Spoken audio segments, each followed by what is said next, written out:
Oh, you know what I love? Sports. Love sports. Sports. When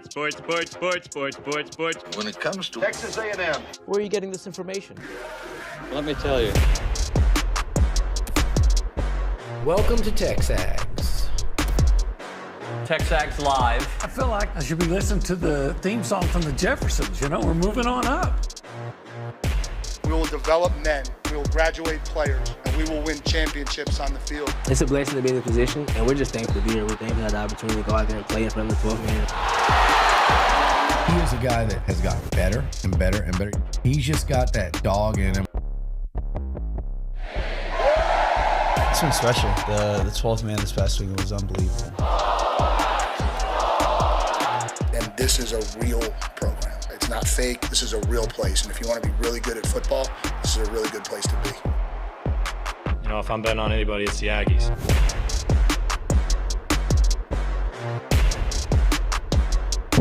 Welcome in. TexAgs Live on Tuesday, August 19th, 2025. I'm Nick Savage filling in for David Nuno. Nuno is with one of his Ninos on a college recruiting visit. So, big time. Good luck. I wonder what the NIL package, what it's looking like up there. What's being discussed? What leverage is David? You know, you think he's just sitting in the coach's office, just flexing his muscles, trying to get a few extra NIL dollars?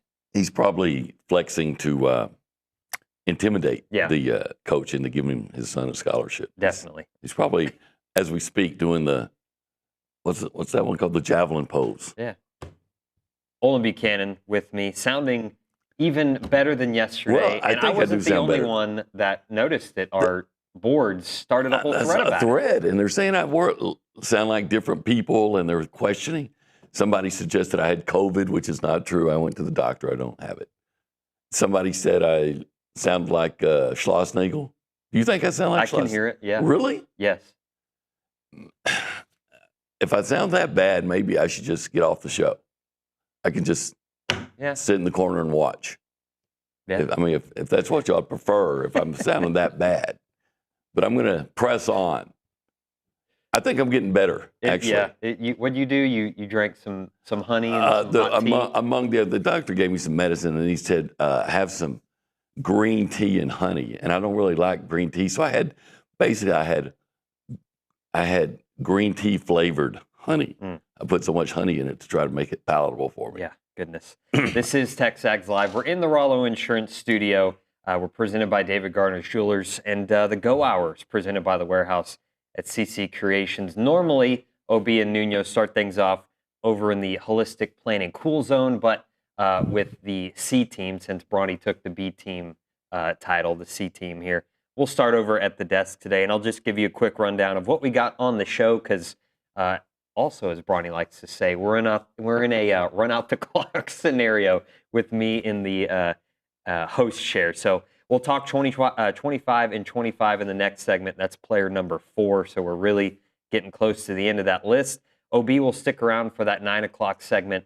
And then in the 9:20 segment, we'll have Tim Strader, A&M assistant soccer coach, Gerrod Chadwell, head Texas A&M women's golf coach, in after that. And then in the 10 o'clock hour, we'll have Jason Howell just to kind of recap his trip to Georgia. We'll hear from Tyler White. He sat down with Ryan Brauninger last night just for a Texas Aggies United interview. And then Jamie McCoy, former Texas A&M tight end, will get a preview of the 2025 season.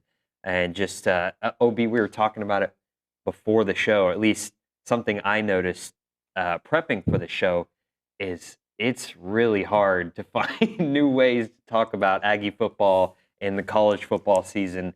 And it's crazy. I realized that kickoff's next week. We're talking about a game next week, but this whole week it's like, man, it's what else is there to break down? What else can we talk about? Really, it's we've been talking about the same stuff for 6 months. We've been able to add a little more detail, but not much. Yeah. Now, Lucci, who knows more than anybody else, he did his 5 risers on offense. So, you know, that gives you, if you're looking on that at TexAgs, that gives you a little more insight into what's going on. But as far as, I've been saying throughout August camp, I mean, we had the questions we had. The one thing you can tell is, yeah, you got some guys that look faster, and yeah, some guys look bigger, but that doesn't really mean anything unless you can be a small guy and knock somebody down or make a good block. So until you actually get to see them actually play against somebody, you still don't truly know what you have. You can feel really good about it. And I know Coach Oko does feel good about what he's got to work with. Yeah, and that's again, it sounds dumb because there's a game next week, but I really sat down and looked at my calendar and went to next week, and it's here. It's here. You know what I noticed? I was doing some research on UTSA, and do you remember John Emery? I think so. Yeah. 5-star running back. Yeah. Played at LSU. Yep. Plays for UTSA now. Okay. Man, I mean, of course that team has a lot of transfers, but that one surprised me. Yeah. I didn't realize that until yesterday that they had him. I feel, and again, this is me just speaking off the cuff here. I haven't looked at anything UTSA yet, but I feel like that game's going to be could be a little uncomfortable to start because UTSA, they haven't been bad in the past several seasons. Like they're not. Well, they're supposed to be better than they were last year. 2 years ago, they were really good. Yes. Last year they had a dip. I think they had some quarterback issues early. Even though I think their quarterback McCown's a good player, and so they got blown out early by Texas, and they rallied pretty well, beat Memphis, which was ranked at the time. So, but they're supposed to be better than they were last year. Yeah. OB, I wanted to kind of go through. You're good. Go through A&M's schedule here, and I want to throw a couple of 3-game stretches at you throughout the season, and I want you to kind of tell me how winnable they are, how difficult they may be, and Kate, if you could throw the schedule up just so we can look at it. And I took into account the byes as well. So the first one I'm going to throw at you. They're going to win the bye. It's at the beginning of the season. At number 6, Notre Dame, you get a bye week in between Auburn and Mississippi State. Okay. So what's how does the that question? 3-game stretch look? Is that how winnable Notre Dame, is that? Auburn, How Mississippi difficult? State? Yep. I would say that Notre Dame's a 50-50 game.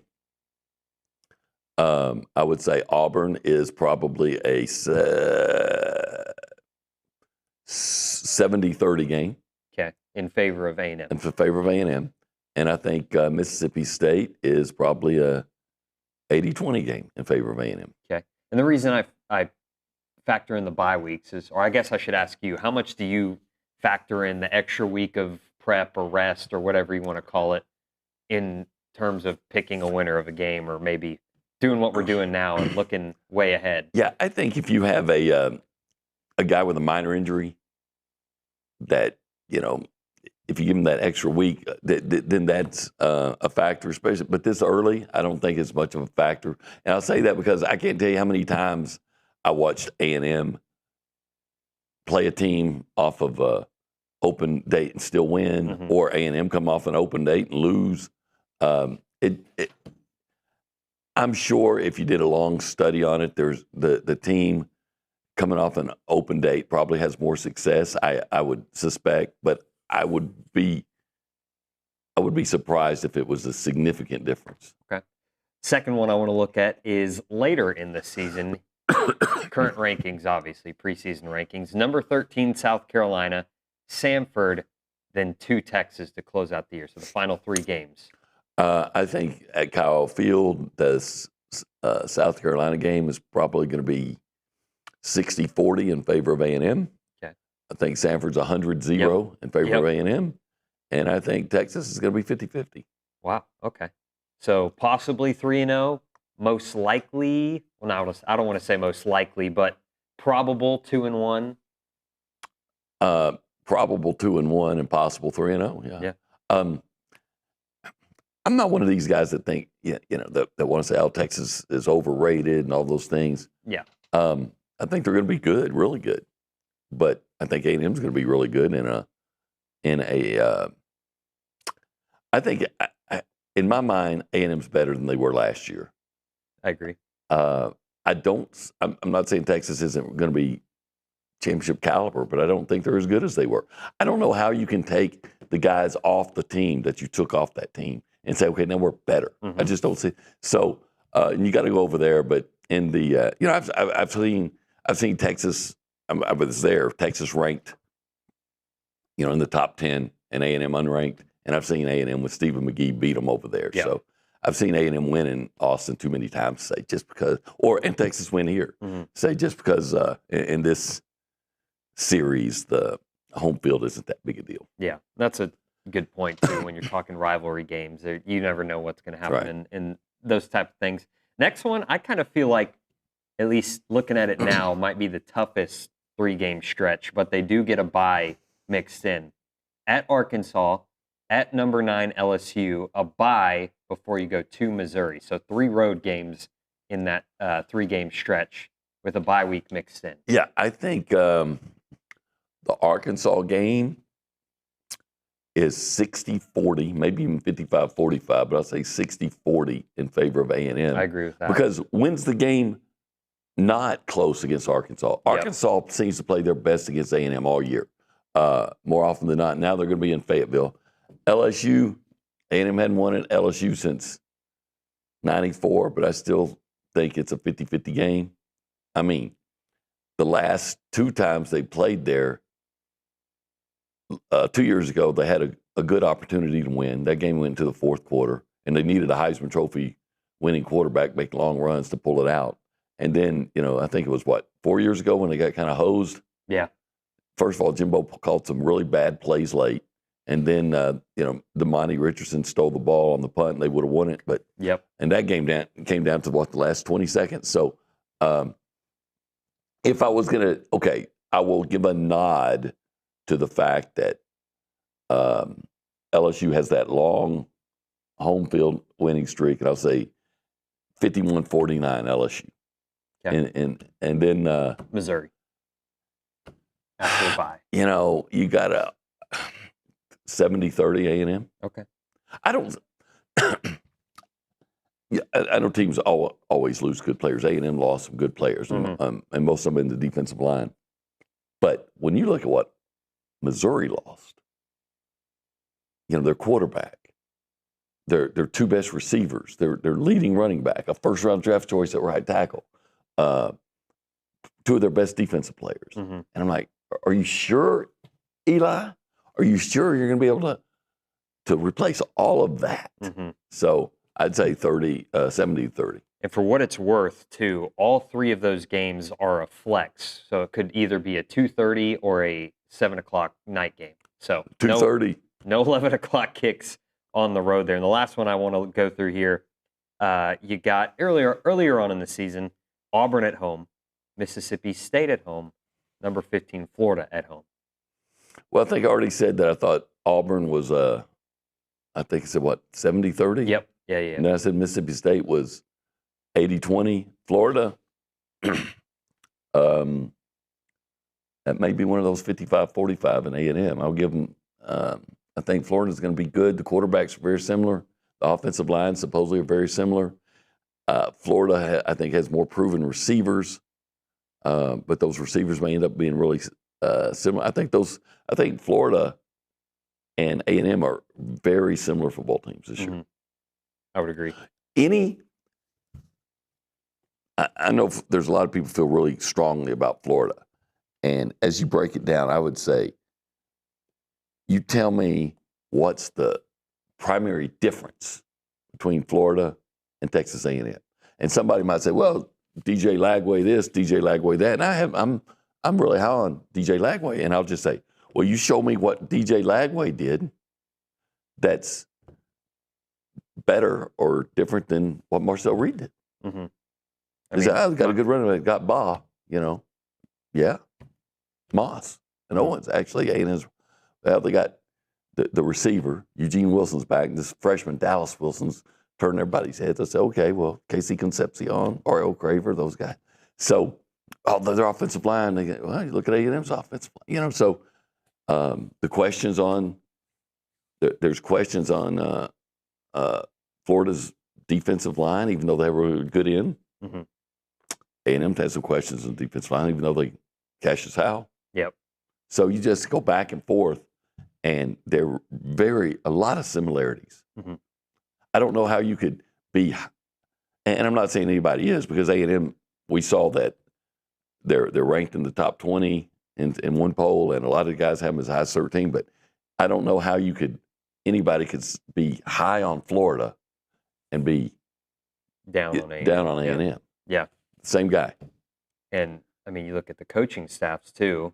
I would take Elko over. I would take Elko over Napier, even though you got to give Napier credit because they looked like they were dead in the water last year, and they were able to right that ship. So he stuck with it. And you and David were here on the Monday after the Florida game, speculating whether Napier would make it to the end of the day. Yeah. But I mean, like you said, he turned it around. And I guess one more schedule-related question, not so much what we just did, but what do you need to see from the first two games, UTEP, UTSA? What's something you can maybe point out and see and be like, okay, this team is different. This team has kind of taken a step from last year. It gives you confidence going into the Notre Dame game.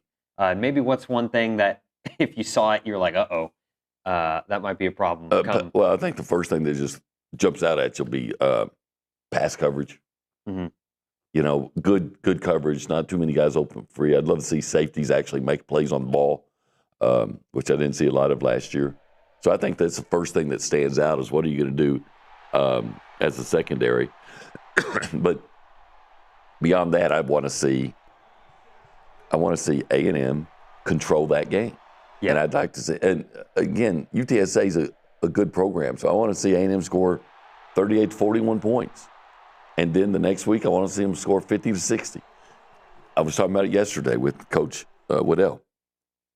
Great teams go into these games. They don't purposely, hey, I got you down. I'm going to try to run up the score, but they dominate the lesser teams. That's what great. And when I can remember a few years ago, A&M really struggled that year. They played New Mexico and they won like 34-0. I'm like, yeah, it's a good win. You feel good, but 34 points on New Mexico? Yeah, I agree. Go out there and show them how big and bad and tough you are. Absolutely. I'd be happy to see that. This is the Go Hour presented by the Warehouse at CC Creations. Let's go around the room and say hello to everyone. Running the show today behind the glass is Cade Bickham. Cade, what's going on, brother? How are you this morning? I'm doing good this morning. How are you fellas? We're all right. What's on your mind today? Well, so you guys, when you were talking about Florida and about DJ Lagway, I had this thought about, and I've been thinking this all offseason about Marcel, and I don't want anybody to twist my words here, but I feel like he's kind of gotten the Lamar Jackson treatment this summer. You know what I'm saying? Where he's like that similar archetype of a quarterback, and everybody's been so focused on all the plays that he's made with his legs and how dynamic he is as a runner that they forget, and then they've just kind of thrown his passing off to the side. And even though he was a serviceable passer, especially towards the end of the year, he looked pretty good in that USC bowl game. He looked good at the end of that Auburn game, leading the offense down the field. And so I just think just because of his archetype and the way that he plays the game, I think that's part of the reason that he's gotten some of this heat on whether he can, throw the ball or not. Yep. Obi. Yeah, I think a big part of that is what was the most high-profile game that Marcel played last year? Texas. No, it wasn't. The most high-profile game that he played. The LSU game. Was the LSU game. Oh, okay. Oh, I see what you're saying. Yeah. And what did he do in that LSU game? He ran it. He ran like crazy. Now, he threw twice, and they were nice throws. Everybody talks about that long pass to Noah Thomas, but he made a great read and dumped it off to Le'Veon Moss on the left flat for about a 20-yard gain. But, yeah, you came away with, wow, look at this guy run. And then, you see the game against South Carolina, and they adjusted, and they were waiting for his run, and A&M didn't adjust well enough throwing the ball. And he had that interception late or in the fourth quarter, and I think that's the thing that stands out to people that want to criticize him as a passer, and it was justified because he did throw too many interceptions. Some of them he could have just thrown away. That comes with experience. Yeah, knowing when's the time to go for it and when's the time to say, okay, look, I'm going to throw this away and we'll see what we can do on second down. Yep. It's funny you say that, Cade, because at least me, I've thought all off season, and I know this is probably, Colin Klein, they want to avoid running him, to avoid injury and whatnot, but I want to see him run more, to be honest with you. I want more design run plays for him. He does a good job of, scrambling when he needs to. Yeah. That's where I think, at least. What I want to see him do is, it was the same thing just used to drive me crazy about Kellen Mond. And I think it was the thing that made the difference between Kellen Mond being a good quarterback and, borderline great quarterback, is that when the 10-yard run, when the pass is breaking down and the 10-yard run is there, just take it, run out of bounds, slide, whatever. But it used to drive me crazy about Kellen, how it would be there, but he would wait. And I know sometimes that's the thing to do, but I can't tell you how many times he'd throw into like a hopeless situation. Mm-hmm. Just take the 10-yard run, get down, and let's play the next play. Yep. Instead of trying to force something that just isn't there. Yeah, absolutely. We'll go over to the Angry Elephant News and Social Center, where we are joined by our old friend, Kaylee Dreyer. Kaylee, good morning. Good morning. How are you? I'm good. That new computer looks good. Thank you. Thank you. You had a dinosaur for it was pretty 9 much your years whole time. old, and it was really hard to do my work. Yeah. So well, now bit it's the bullet and got a new one. super fast, and it's got some notes for us, does it not? Yes. So the AP preseason All-American players were announced, and the Aggies had 2 players on this list. Guard Armajé Reed Adams was named to the first-team offense, and linebacker Torian York was named to the second-team defense. A lot of love for Torian York this offseason. Yeah, I've seen him on the Walter Camp preseason All-American team, this one. And I hope he plays to all those expectations. Yeah, absolutely. Hey, if there was a third guy that you think might end up being on has a chance to, at the end of the year, be an All-American, who would come to mind? I can give you 2, Trey Zune or Le'Veon Moss. Yeah. Could see both of those guys. Or Cassius Howell. Or Cassius Howell, yeah. Or Will Lee the third. Or Will Lee or Reuben Owens the second. Everyone. Is there a fourth? Uh, I don't know. Anything else, Kaylee, before we hit a break? We do have a comment in the... Oh, wow. People actually watching? They stayed? They saw I was hosting and stayed? We have a comment in the TexAgs chat from Ag Engineer 12, and he says, Marcel is built way more like Jaden Daniels than Lamar Jackson. Yeah. Yeah. I see that. I mean, Marcel's not a big guy like DJ Lagway is. Yeah. But, we said it yesterday. Johnny Manziel wasn't a big guy. Mm-mm. Doug Flutie wasn't a big guy. Kyler Murray wasn't a big guy. So just be smart with the way you use him, but don't play scared because, like in gambling, scared money never wins. Mm-hmm. Scared quarterbacks, they end up getting hurt. She's laughing over there. And I know it's because she started laughing as soon as I started talking earlier today. You can laugh at her I just think for it's hilarious. the tangled up earbuds she's battling over there. Oh, my goodness. Okay. We'll hit a break Okay. and let you deal with that. And on the other side, OB, we'll get into 25 and 25. Player number 4. I think we said his name in this segment, so we'll let you figure out who that might be. We'll hit a break. You're listening to TexAgs Live. We're presented by David Garner Jewelers. Hey everyone, David Nuno and Olin Buchanan and OB. Typically we start off the show in this section, and we call it the Holistic Planning Cool The cool zone, yeah. That's pretty cool. What do we know about holistic planning? Well, a lot of cool stuff. For instance, holistic planning can help you with your investments. I love that. They can help you with your taxes. So I don't like paying taxes. You can get that money from your investments and they keep it. They'll help you keep it away from the government. Yep. Not all of it, but more of it. And then they'll even help you with your estate planning. When you're old like me, you got to make sure some of that money you made is there for when you want to retire and just enjoy the rest of your life. You want your estate to be planned, but they also do something else. Yeah, well, if you are like, say, a sports fan and you've always wanted to... Everybody watching us, right? Yeah. And you want to always dream of being an owner, well, in a certain way you can because they will broker the deal for you to invest in pro sports. Yeah, what you need to do is check out investinprosports.com. That's where you can get all the information if you want to invest in a team. I don't know what team. He'd probably try to buy the Cowboys. I'd try to buy a lot of the Houston teams. Whatever it may be, investinprosports.com. It is holistic planning, and we love hanging out at the Holistic Planning Cool Zone.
Welcome back in. TexAgs Live. We're presented by David Gardner Jewelers here inside the Rollo Insurance Studio.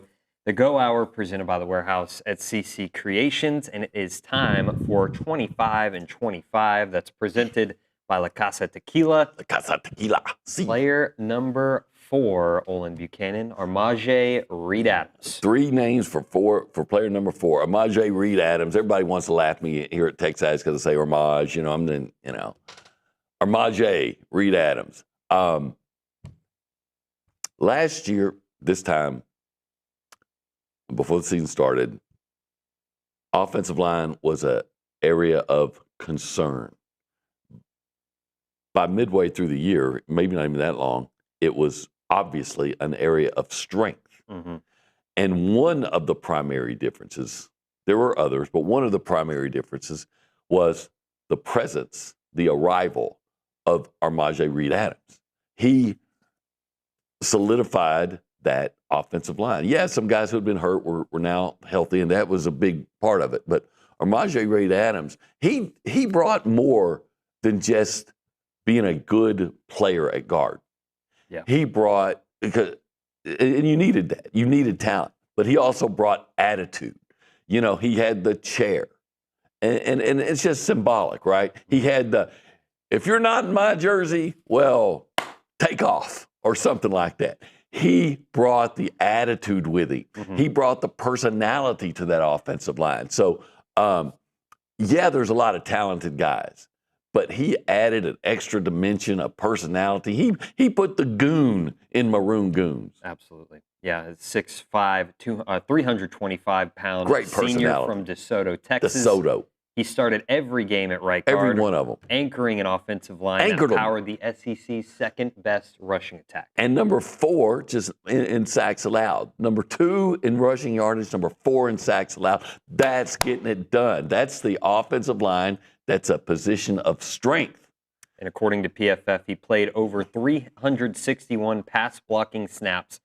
Reed Adams only allowed 1 sack and 8 pressures. That's a guy who needs an NIL deal. In fact, that whole offensive line, what was I saying earlier? You know, we saw something, the quarterback and running back doing NIL with Sonic. Mm-hmm. Well, if I get those 5 offensive line, I'd probably put Armaje at the front because he has the most personality there.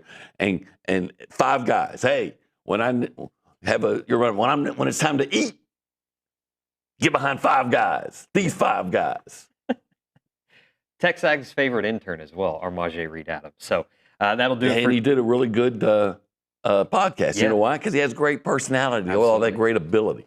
He was awesome to run into at SEC Media Days because he took the time to come say hi to all of us. Yeah.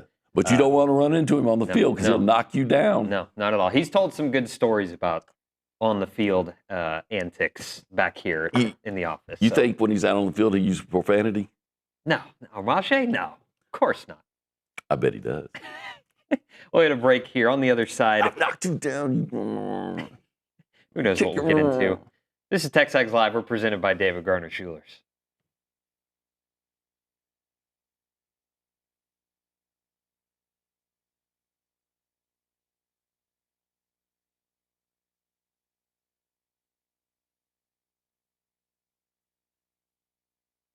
All right, guys, let's talk about some new partners, Aggieland Hydration and Injectables. They're Aggie owned and operated. They are an mobile IV hydration company that was founded back in 2024.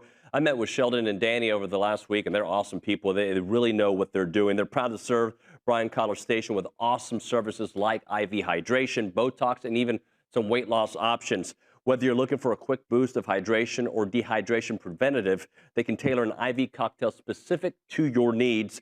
And on a busy week, and I know some of you guys might be partying a little bit too much. If that's the case, an IV can be one of the easiest ways to ensure you're receiving all those necessary vitamins and minerals to make you feel better.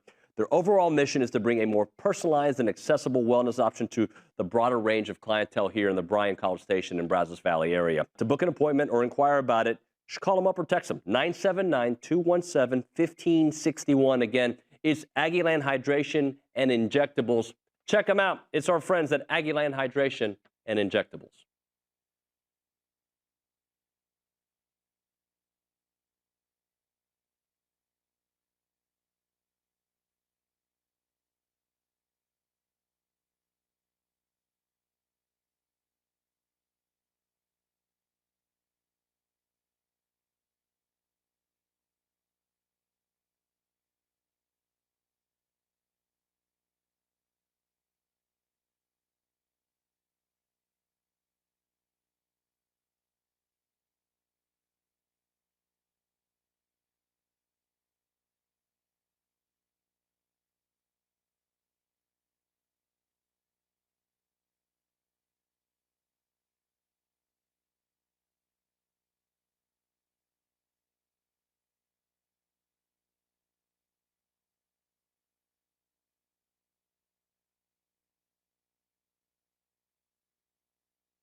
Caleb and Emily at the Zone. You've got 2 for 2 good tunes from Olin Buchanan on the bumper music Three today. Steps by Leonard Skinner. Yep. Should play that for Casey Concepcion. Give him 3 steps. Give him 3 steps of mystery and never see him again. And then Knee Deep. Zach Brown. Yeah. Yeah. I'm waiting for the witty connection there with A&M. Knee Deep. I'll give you a second. This is TexAgs Live, presented by David Gardner's Jewelers. We're here inside the Rollo Insurance Studio. Nick Savage filling in for David Nuno. He'll be back tomorrow. So if you're sticking with us, even with me in the host chair, I appreciate it. OB, did you see Rich Eisen hosted SportsCenter last night for the first time in 22 years? I didn't. I kind of wish I would because, look, I'll be honest. I stopped watching ESPN except for games. Yeah. And so I'm sure it was a step up having Rich Eisen. That's why I wanted to bring it up to you because I think he stopped hosting in 2003, so I was still too young to really watch. But I went and watched a few of the highlights, and they even use the old graphics packages and the old music, and it was awesome, man. If that's what ESPN, at least SportsCenter and stuff like that, can get back to, I was would watching. draw us back in. I didn't watch it, but I saw a video, on social media. They have some woman on there that didn't know who Barry Sanders was. I mean, what are you doing? Yeah. And I think that's what it's got. It's gotten to like you put people on that are ignorant, that really don't know sports, but they're just faces, and then have a following. Right. And then you get away from just the sports and the highlights and it being fun. And I finally just had enough of it. But of course, if the game's on ESPN, I'm going to watch the game. Yeah, absolutely. You see, Julian Sayin was announced the starter for Ohio State yesterday. I think that happened after you were off the go hour. Huh. You don't Sayin. I do Sayin. Sayin. Yeah, that's not a surprise, though, is it? I know they're quote saying that it was a real tough competition. I don't think anybody ever doubted that Julian was going to be the Sayin. My question for you on something like this is why, when do you think the right time is to even announce a starting quarterback like that? Or maybe there's a more, hotly contested quarterback battle. Why even announce it at all? You know what I mean? Like, I know we've had this discussion around here before with, Haynes King and Max Johnson and Zach Cowles, all that stuff in the past, but it seems to me if there's a question, the right time is about this time of week. Before game week. Mm-hmm. Okay. Because you gotta a lot of times the team knows anyway. Yeah. And why don't you just put it out there? I've never seen it work out where the coach is trying to be real secretive and well, you know what? Maybe I did see it one time because we saw it last year here. Yeah. When Eli Drinkle, we lost because we didn't prepare for this. And I'm like, so are you that bad a coach that you can't adjust? Yep. But, okay, so I've seen it once. And not just a quarterback. I've seen it other places. Usually you're going to prepare for both quarterbacks anyway if there's a question. So, hey, this guy throws the ball better, so if he's in here, here's some of the things we're going to be doing. Here, this guy runs in here, here's some weird things we're going to be doing. So it's just bad coaching if you don't prepare for both, if there's a question. Yeah. Did you see Cam Newton's number is going to be retired by Auburn? They're going to retire his number 2. Oh, I didn't know if you said number 2 or 175,000, because that's how much they were demanding to his dad was demanding, from Mississippi State.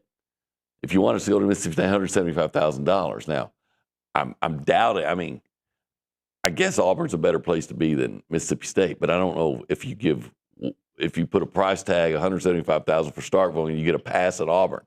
I'm doubting that. So, but yes, his number 2 jersey should be retired. If anybody, they won the national championship. I think the 2 closest players I've ever seen, three players I can come up in my mind that were almost single-handedly gave their team a national championship. Mm-hmm. Obviously, you need more than that, but they were so good. Cam Newton Vince Young, Herschel Walker. Okay. What current players do you think will get their jersey retired? Not necessarily, it doesn't have to be A&M. Like when I say that, my thought immediately goes to number 27, Jose Altuve for the Astros. He's going to get his number retired. It can be any sport, wherever you want to take it. But Jose Altuve, he's going to get his number retired by the Astros. Mike Evans. When it's all said and done. Mike Evans, perfect. Yeah. But, keeping it in college football, Julian Sayin, of course. Arch Manning, of course. I think most places are no longer going to be retiring numbers because they're running out of them. Yeah, to me, college football, like an honor number. It seems hard to retire numbers because you need enough to, for you're a already 105-man roster. Right. So I don't know how you do it, but so you just make it an honor number. You retire their jersey. Ring of honor. Yeah. You retire their jersey. Yeah. And put their name on it. Nick Savage, when you put that question on the rundown, I immediately thought of, I know it's recent, but I thought of, Jace will probably get, there's a chance he gets the number 17 retired here. Yeah. I mean, there's a few jerseys in the left field corner out at Bluebell Park. So that's a good one. Yeah. Maybe even. I mean, if you're going to do that, why wouldn't you retire the number of, say, Aschenbeck? Yeah. I mean, did anybody have a bigger impact than him? Yeah. And for that matter, no. And I guess he only played 1 year, but Montgomery. Yep. Now you're probably not going to do it for 1 year, except how many years that Cam Newton played at Auburn? 1 year. Yep. Started at Florida. You know where we went after Florida? NFL. Oh, no, sorry. Blinn. Yeah. Blinn. Blinn Buccaneers. Maybe the Aggies should have come up with $175,000.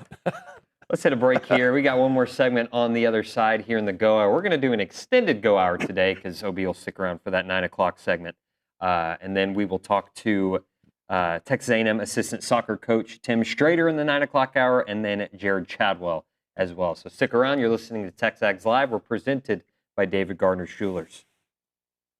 All right, we're talking about Burlebo, the heart of Texas, more than an outdoor lifestyle brand. It's products created with you in mind. Currently, I'm wearing the performance polo, the Texas Maroon and Gray. If you look into it, you've got the state of Texas in gray, and you also got it in maroon. It's one of their highest, most popular sales that they have there. It is really nice. Comfort and versatility. You can wear it in any situation. Quick drying, fits the size.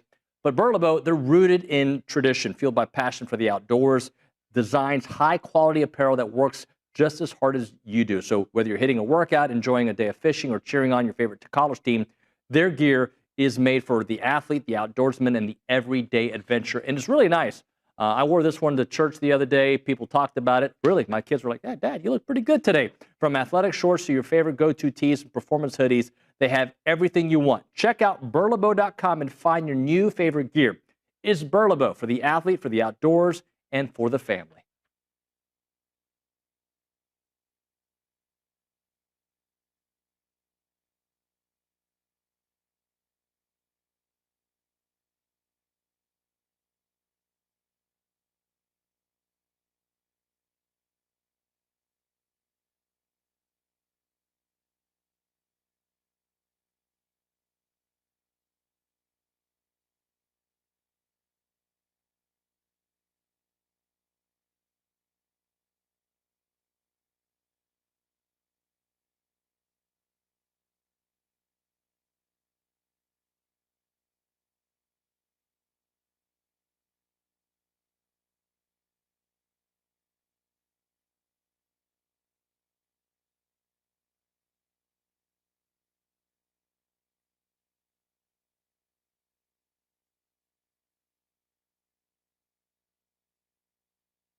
Houston Aggies join us for a special screening of Breaking Tradition featuring fellow Houstonian and Aggie Hugh McElroy, class of 71, at Star Cinema Grill in City Center on August 27th at 6 p.m.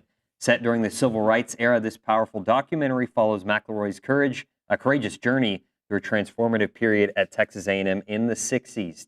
Tickets are $25 and available now in the Football Forum, presented by the Houston A&M Club in partnership with Texas Filmworks and TexAgs, with support from Rifle CRE and the Goodwin Group at Merrill. Don't miss this unforgettable evening celebrating Aggie history and courage. Nick Savage filling in for David Nuno. He'll be back tomorrow. Olin Buchanan with me here on the Go Hour. We're going to go over to the Angry Elephant News and Social Center. Kaylee Dreyer has a few things for us. Kaylee?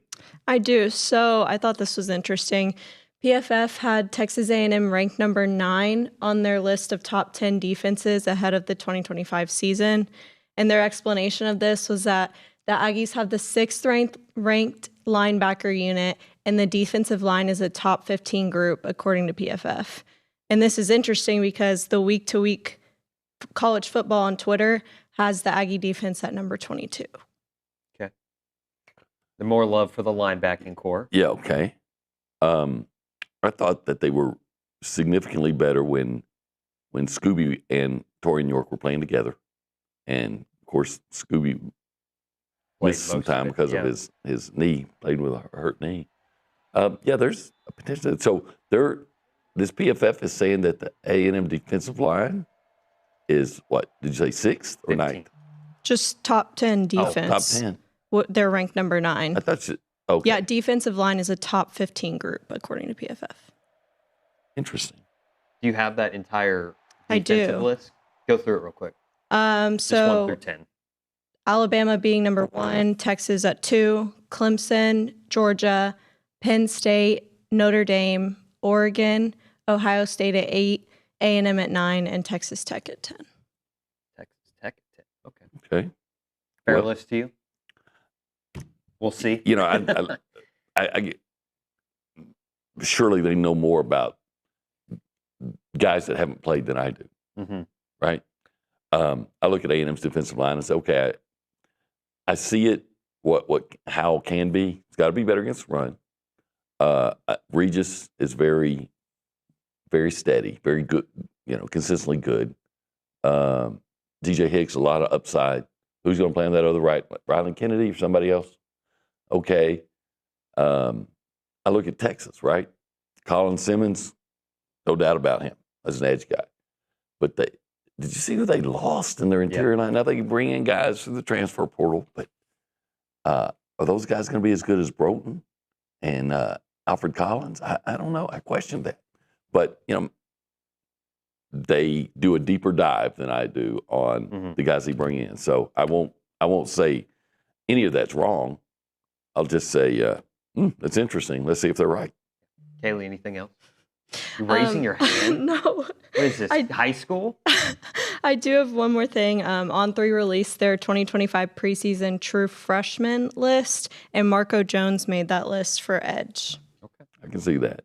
Another one I'd be interested to see Jerome Miles, maybe, if he could break into that. Or I mean, if he was not on the list, he might be a notable exclusion when it's all said and done. But I guess we'll just have to see how he, factors into the entire wide receiver rotation. Yeah. I'm really, really intrigued, as I think everybody that follows Texas A&M is, on what you're going to get from Marco Jones this year. Mm-hmm.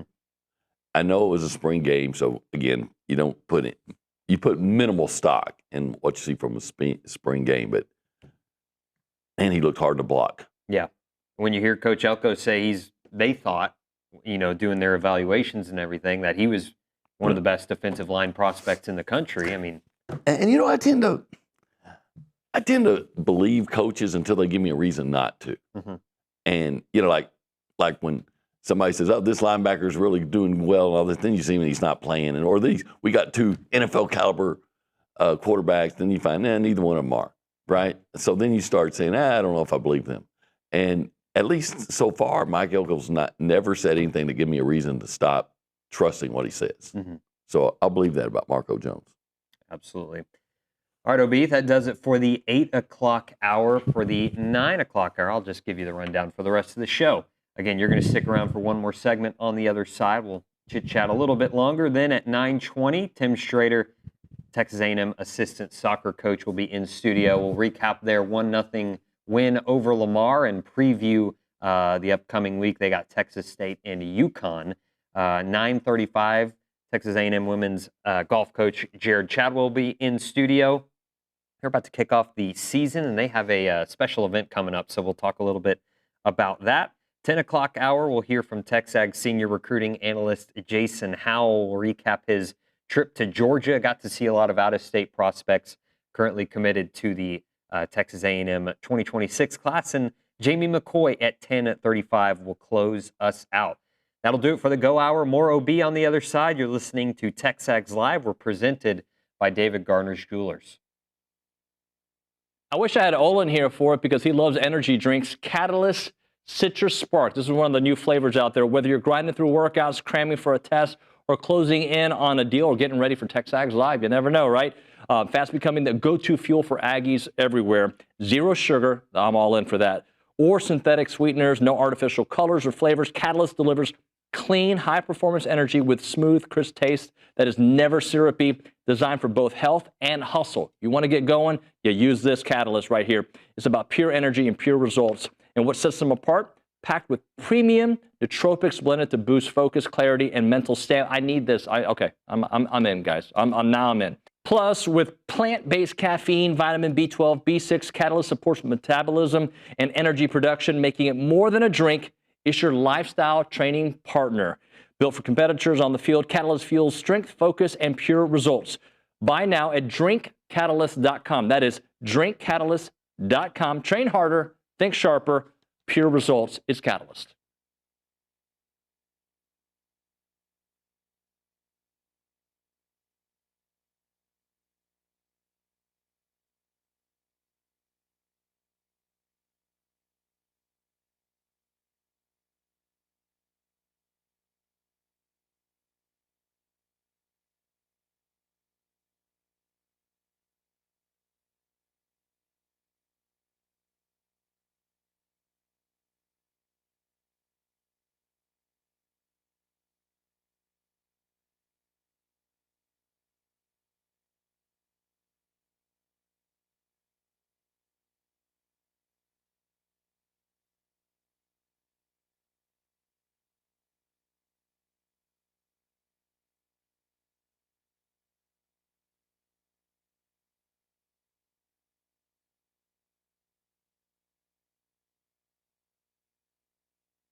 I hope people heard that. No cure for the summertime blues. Please, you're off after this. We should have played Josh Turner. You know who that is? Yeah, that would have my been wife perfect. used to have his CD. That would have been something. I can't remember how he's got something like "Turn the lights down low." Baby lock the doors. Yeah, like that. Yeah, that would have been perfect. But anyways, we missed our chance. It's okay. Do I sound better sick than I do well? Yeah, I've told you this many times. But it's okay. I'm really not sick though. I'm not worried about it. Not wearing a mask. Don't worry. It's okay. All right. Typically, we talk to Josh Pate at this time, but he's been busy. Josh Pate, not Josh Turner. Josh Pate, correct, yeah. He's presented by Academy, and as always, if you find a lower price, Academy will beat it by 5% with their best price guarantee. Get new gear for the new year at academy.com. Wait. So if I went down to another sporting goods store and I found like some shoes and they were $100 and I took them and I went to Academy and I said, I can get these shoes for $100. You're going to sell them to me for $95? I don't know. Well, and that's what You're that putting me in a bad spot here. Well, that's what it sounds like. It's what that ad says, so sure, yeah. That's a good deal. Again, that Josh Pate usually brought to you by Academy, but instead, OB with me here for an extended go hour. Nick Savage filling in for David Nuno. We'll get one more segment here with OB. And OB, we're going to play a little game. All right. It's trending on TikTok. Richard Zane pointed that out to me. I don't have a TikTok. I don't either. Everyone else in this office does.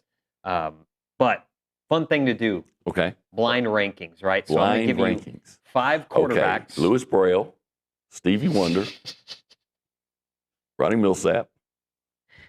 Pretty good. Okay, go ahead. OB continues to amaze me. I'm going to give you 5 quarterbacks. You're not going to know. Ray Charles is number 1, by the way. Yeah. You're not going to know what's coming next. You're just going to rank them 1 through 5. So if I give you David Nuno, 1 through 5, where would you rank him TexAgs employees? Some might say 5, some might say 1, some might say 3. Yeah, 6. Good call. All right, here we go. All right. Trevor Knight. These are A&M quarterbacks? These are all A&M quarterbacks. Oh, yeah. okay. Trevor A&M Knight. quarterbacks, yeah, sorry. Forever. Well, ever, but it's mostly recent history. It's my memory. I'm sorry. Okay, so like during the SEC years. Pretty much, yeah. No, there's a few that are outside of the SEC. I would say not knowing who else is 5. Okay. I don't know who else you're going to put and how long you're going to go back. This is the fun of it, right? Okay. So you're gonna put him at the very bottom. Maybe I'd put him 4. You're going to regret it. I'm going to say 4. Okay, 4. we'll go 4. 4. Kellen Mond. 2. 2, okay. Reggie McNeil. 3. Okay. Nick Starkel. Yeah, 5. See, I was really hoping you I were would going have to had keep him them. about. I mean, no, I don't mean to be mean. Of course. But the guy used to wear a Justin Bieber shirt under his. So, I mean, if he had 10 quarterbacks, he would be 10.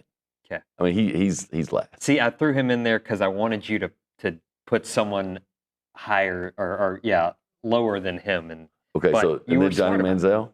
No, No. Ryan Tannehill. 1.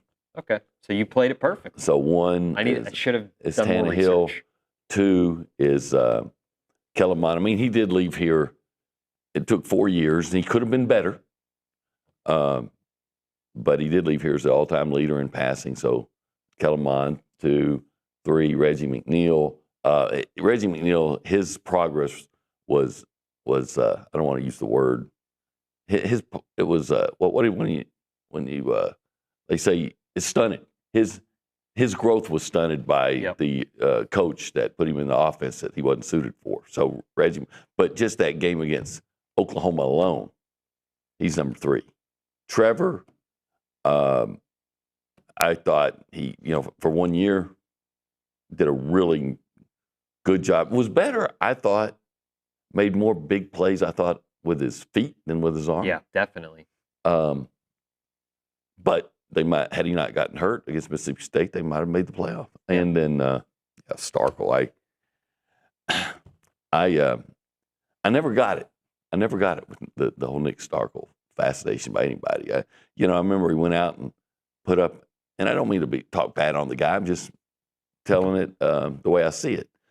He went out and he had a big game against New Mexico, and he put up a lot of yards against Wake Forest. I'm like, yeah, so you're supposed to put up big numbers, but what did you do in the games that mattered the most? I thought you were going to start throwing out Manziel, Johnny Kyler Manziel Murray, would have been easy. Kyle Allen. Yeah, I stayed away from. So see, that's the blind part. Yeah, you played it perfect. So Ray Charles 1, Stevie Wonder 2. You got to give Helen Keller respect. You do. So she's got to be 3. You do. Ronnie Millsap 4, because I like that song about wouldn't have missed it for the world. And then 5 is Louis Burrell, because I'm criminally underrated. He came up with a whole language. Yeah. Probably should be number 1, but I'm not, This is called. I'm biased. This is called running out the clock, folks. I hope we're doing a great job of it.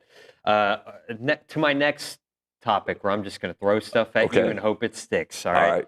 I'm going to throw some teams at you, and you're going to tell me if you think or if you believe in them to make a surprise playoff run. I guess surprise playoff run. Maybe you think some of these teams it wouldn't be a surprise to make the college football playoff, but maybe it would be. Okay.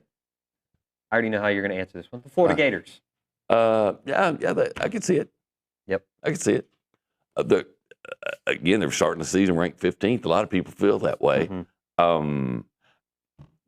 But I'm going to have, it's the question of their defense. It's there. Yep. And it's a pretty challenging schedule, I think. It is DJ Lagway actually healthy. I think I saw a report that he was back to full pads. He took his first snaps. Yeah. I'm never worried about him, especially, I think, look at their first 2 games. I was about to say he's going to Long Island. He's playing an iced tea for the first game. And then South Florida, their best defensive player is now at LSU. Mm-hmm. So, he's going to have, a month to get ready for real football. Mm-hmm. Baylor. J.D. Pickell, friend of the program, he had him in the playoffs, beating A&M actually in the semifinals, quarterfinals. You know what? I'm going to tell you this. I'm going to say, I can see it because I think that the Big 12, who knows? Was it Arizona State picked last year? Mm-hmm. Yeah, they were. And they were the conference champ. So I think in that conference, and it's like anything can happen. So why not? If you have just a decent ability, I know Baylor probably has more than that, then anything's possible. So yeah. Bears, you have a shot. Buchanan says so. We'll keep it in the Big 12, and I don't believe in this one whatsoever. Texas Tech.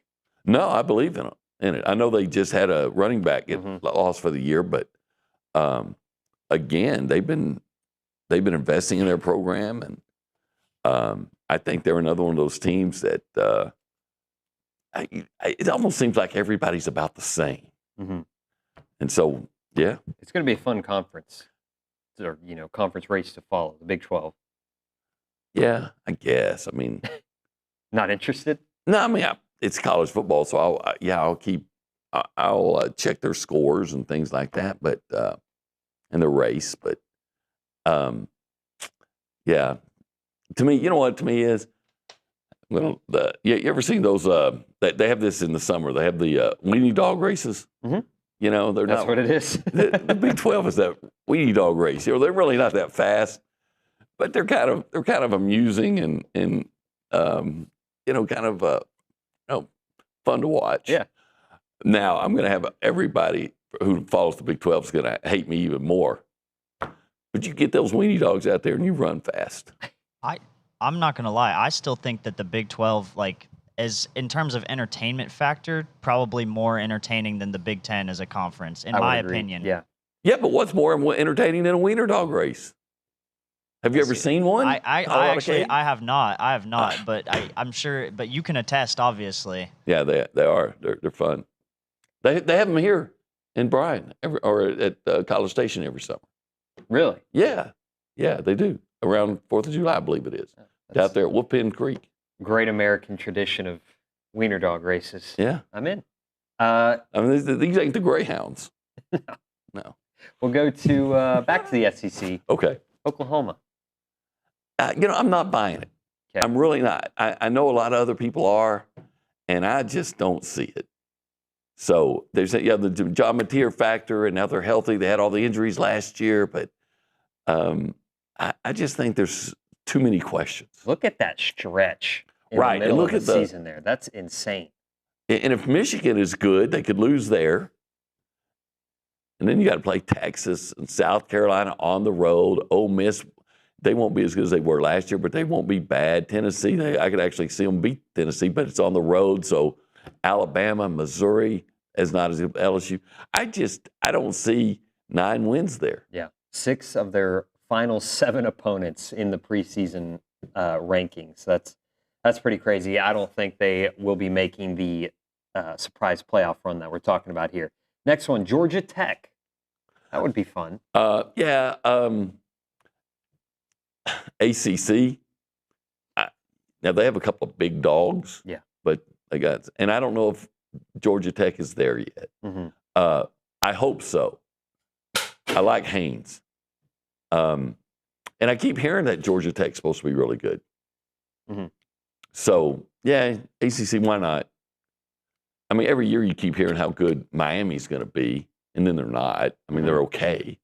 And, maybe this is going to be a year Georgia Tech puts it together. And they always seem to win a game or two that they jump up and surprise you. Maybe this year they'll be consistent. And then Illinois. Careful. Matthew Dawson's probably listening. Yeah. You might hurt his feelings, whatever you say.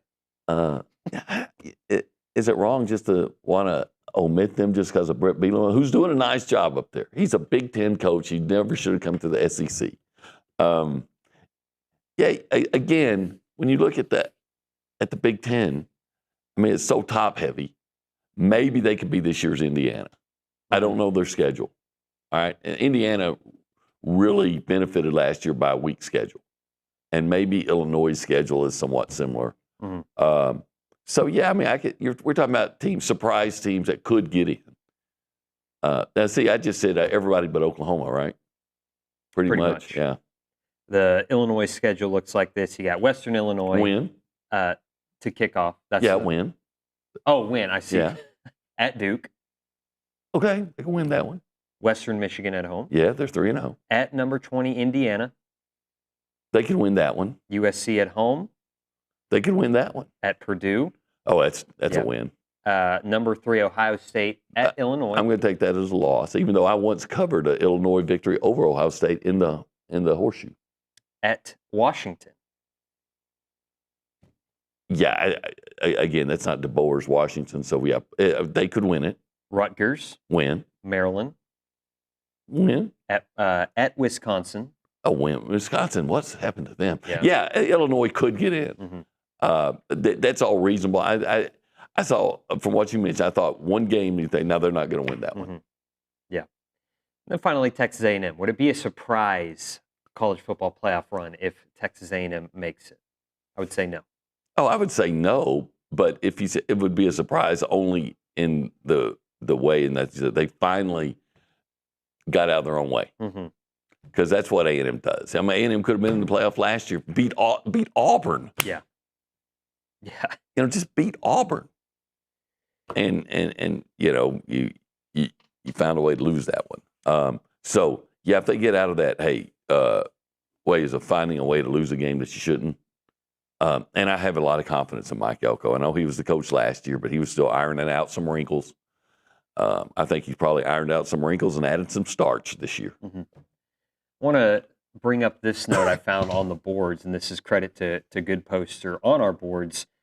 He went through each SEC team's schedule, and he noted the consecutive road games that each team has to play, right? And we'll go through them here. 3 SEC teams do not play consecutive road games this season. Alabama, Georgia, LSU. Okay. 8 SEC teams will play consecutive road games this season. Auburn, they'll go to Oklahoma, then A&M, Mississippi State at A&M at Florida, Oklahoma at Tennessee at Alabama, but there is a bye in between those two. Ole Miss to Georgia to Oklahoma, South Carolina, they'll go to Ole Miss and to A&M consecutively. Tennessee will go to Bama, to Kentucky in back-to-back weeks. Texas will go to Kentucky, then to Mississippi State back-to-back weeks. Oh, man. What a grind that is. Vanderbilt will go to Virginia Tech, then to South Carolina. 4 SEC teams will play consecutive road games twice this season. So Arkansas will go to Ole Miss, to Memphis, then to LSU, to Texas. Florida at LSU, at Miami, then later on at Kentucky, at Ole Miss. Kentucky will go to South Carolina, then Georgia, then later on in the year at Vanderbilt, at Louisville. Last one, Missouri goes to Auburn, to Vanderbilt, then later on to Oklahoma, to Arkansas. Doesn't A&M have 3 consecutive road games? Oh, well, here we are. Oh. 1 SEC team will play 3 consecutive road games Imagine the way that this works season. out. Texas A&M when they go to Arkansas, to LSU, the bye, then to Missouri. Who could have thought that would happen? And he also notes it will be 35 days in between home games at Kyle Field for Texas A&M. Seems like a month.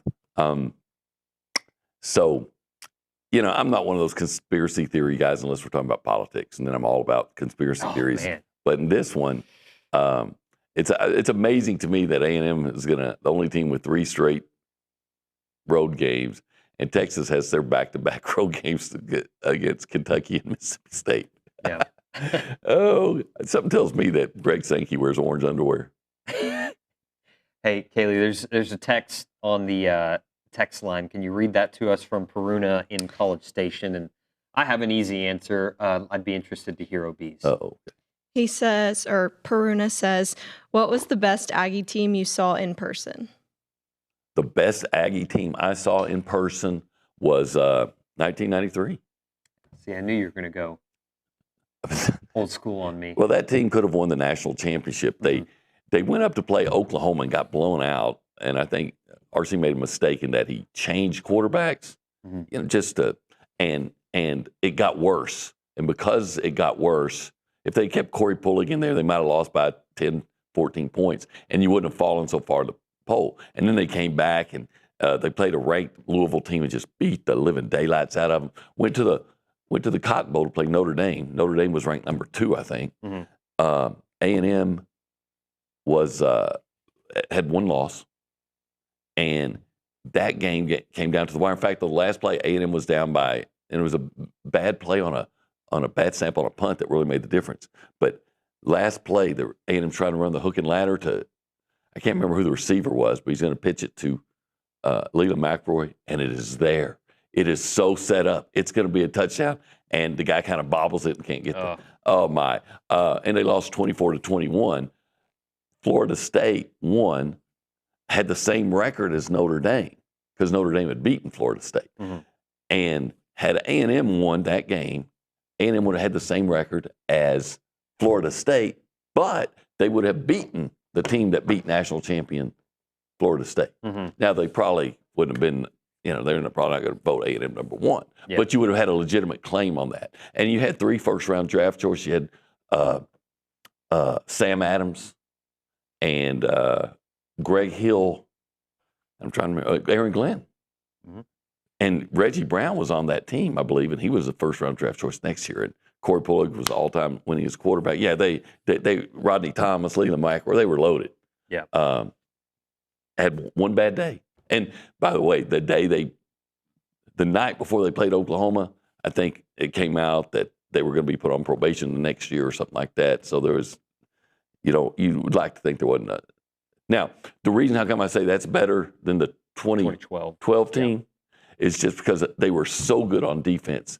They were good on offense, but they were so good on defense. Whereas I thought that 2012 team, it was the best offense ever here.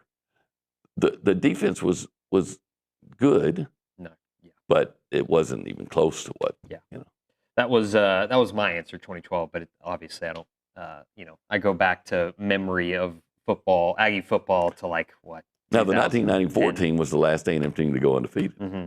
Yeah, there you But go. they tied SMU, and I saw it, and I still don't believe it.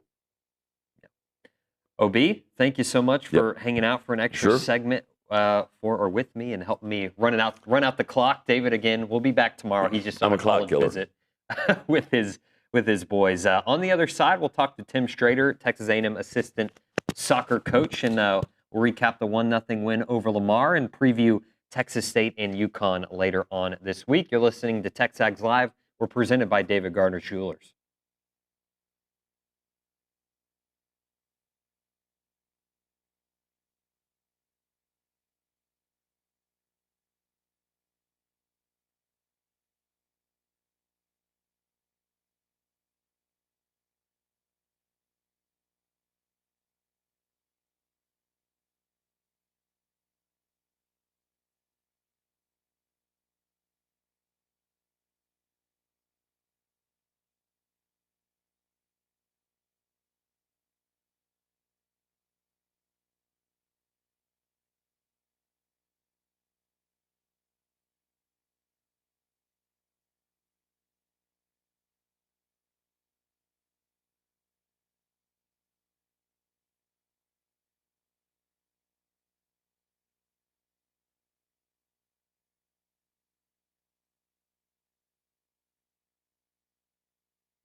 Back here on TexAgs Live, going to talk a little bit of Texas A&M soccer. Texas A&M assistant soccer coach Tim Strader in studio with us for the first time since his time arriving in Aggieland. And again, apologize, it's not with David Nuno, the normal host. He's out on a recruiting visit with one of his boys up in Dallas. I can't remember the school, but looking to play a little college soccer up there. So all right. Welcome into the studio. Happy to have you. Appreciate it. Thank you for having me. Tell me a little bit about your background. You were hired by Coach G last December, so this is kind of your first run through the season with Aggie soccer, but you've gotten acclimated to College Station and whatnot. So tell me how that's been. Tell me what you think of the town. Yeah, first and foremost, man, coming from Southern California, spent the last 7 years with California Baptist University, last 2 as the associate head coach. Had the privilege of taking them to the NCAA tournament for the first time in program history. UCLA got off a little lucky. I won't talk about how that game ended, but no, just coming into College Station has been remarkable. Our family has just been so welcomed by the community, by our local schools, church, club soccer. Like, we just feel like this is a home, because you feel that support around, like, Aggie Nation, man. When it's everybody eats, sleeps, breathes Aggies, and it is special to be a part of, and it's different. In working in college athletics the last 16 years, this is a place that you can set roots in, and you can raise kids and families. And you better believe, man, the Reveille is a big deal in our house. Mm-hmm. So tell me a little bit about what you focus on the staff. I know everyone has, their specialty. We've had a few of the assistants come through, just kind of getting a feel for what they focus on. So just tell me a little bit about what your focus areas are and what you specialize in. Yeah, great question. Coach G brought me in January with 2 very distinct ideals. The first one is looking at the defensive side of the ball, our structure, our discipline, just that developing that grit and that bite within our group. And then the second thing is really focusing on the team culture and just enhancing it from the foundation that Coach G and the rest of the staff has created, and just coming in with some new ideas and some opportunities just to continue to grow the program as we move forward. And that's interesting, because you got 10 transfers, 10 newcomers come in, 10 new starters, I should say, more than that come into the program. Just how have you seen, I guess, your work from January till now, building that culture? How is it, translated onto the field, and what do you see like in the building, in the locker room? Yeah, no, I think it's a great question. And for us, it's about being intentional. What you're intentional will focus your time on your efforts. You'll find that the more that you are intentional about bringing people together, creating ideas, whether it's a high ropes course, whether it's team meals at coaches' houses. One of the things that I love about A&M is we get to do like an optional devotional. So get to host that once a week for our players, where they get to come in and bring in guest speakers, lead it at our house. And so it's just developing more than just a team, but an environment that surrounds people, that feels like a family. And when you do that, you can start to see the change in the ideas, that you start to play for something bigger than yourself. Mm-hmm. And the biggest thing I'd say about being at Texas A&M is we do represent one of the largest universities in the country. We represent an amazing fan base and community. And every day when you talk about 10 new transfers, we want to represent our community, our university, and this athletics program to the standard and the expectation that's set forth. 2 matches into the 2025 slate. You got a draw against Baylor, and then coming off a 1-0 win over Lamar on Sunday. 87th minute goal by Trinity Buchanan. What an awkward finish too, with the right foot, or I believe it was the left foot, kind of knocked it in, rolled just right. Talk to me about seeing Trinity get her first goal at A&M, and I believe that was the 12th of her career. Yeah, she's an incredibly special player. In fact, this summer just got called into U.S. national team ID camp. Mm-hmm. So we believe sky's the limit, not only for Trinity, but a tremendous ball put in the box by Hattie Patterson, our outside left back. But it's a testament to one of my favorite things is if you go back and you look at the celebration of the goal, and this goes back to the previous point of building that culture. This is a kid that just came in January, mm-hmm. and after she scores a goal, you see her pop in that A&M logo, mm-hmm. because it means so much to these players. that we're representing Texas A&M. But an incredible, not just individual effort, but a team effort to not only get the win, but the shutout as well. Mm-hmm. And you mentioned to me that you break down a lot of defensive film as well. And Coach G, we've heard him coming through our studio as well as press conferences and whatnot. He's really harped on that defense, trying to take up a level this year. So just how do you think that's gone so far for Aggie soccer? And obviously shutout, gave up a late goal against Baylor, but played really good defense throughout that one as well. Yeah, I think we've given up 2 goals through the four games with the exhibitions. Yeah, and that's a testament to the discipline and the work ethic that our women put in and day out. To not concede goals it's a mentality, and it's a collective group because everybody's got to be able to do their job, and there's got to be not only cohesiveness but trust. And a lot of that is the foundation of everything that we do and we go forward is individual responsibilities, but also the collective playing together with the same mindset, the same purpose, and the willingness to put your body on the line or, make the goalkeeper's job as easy as possible. Yeah, and speaking of goalkeepers, Erica Defferding got her first start for the Aggies and is a clean sheet for her. Just what did you see from her? And, man, what a room or goalkeeper position. You got Sydney Fuller, you got Defferding, and I know it goes deeper than that, so just talk a little bit about her effort. Yeah, between Erica, Sid, Mason, we have a full goalkeeping room, as you mentioned. But to see Erica step in, her first game in the sticks for the Aggies, man, she stepped in with confidence and belief. A quality transfer from UIW, that was the Southland goalkeeper of the year. She stepped in, she led, she was poised, she was composed. And the biggest thing is that she communicated well so that our structure and our discipline stayed intact. What are maybe 1 or 2 areas where you like to see, the team build upon? You got 2 games this week coming up. We'll talk about both of them individually here in just a second, but just area or 2 you'd like to see, positive momentum built for y'all. Yeah, no, I think we are, when you take basically 11 new starters this last game with, I don't know if we had a player over 10 starts for the Aggies last year in that starting rotation. Yeah. So we're really bringing the collective group up. It's developing the chemistry that comes with time. And maybe it's a turnover here, a turnover there, that you can just see the ideas and the growth and the potential inside this group of what we will become as we continue to progress and focus on our details and what we can control. Last question here for you. Just talk to me a little bit about Texas State, and then I don't know how much you've dug into the tape on UConn because that's Saturday night, but just a little bit about Texas State, maybe a little bit about UConn, your 2 games this week at Ellis. Sure, yeah. Texas State, quality team. They put in a ton of goals. I think they had 9 goals in their first match against the D2, and then 5 goals in their last game against UIW.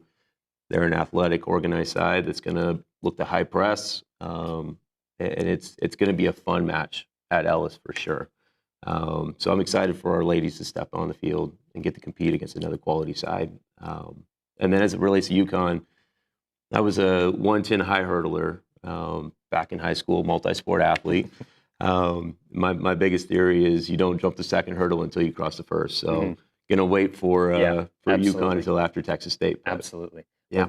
Coach Strader, appreciate you taking some time and coming to chat with us, and hopefully we'll see you again, and hopefully David's in this chair. Chat it up a bit about Aggie soccer. So on the other side, we'll hear from Texas A&M women's golf coach Gerrod Chadwell. Their season's about to get going as well. So all that and more, keep it tuned right here. You're listening to TexAgs Live, presented by David Garner Schulers.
Welcome back in. TexAgs Live. We're presented by David Gardner Schulers here inside the Rollo Insurance Studio.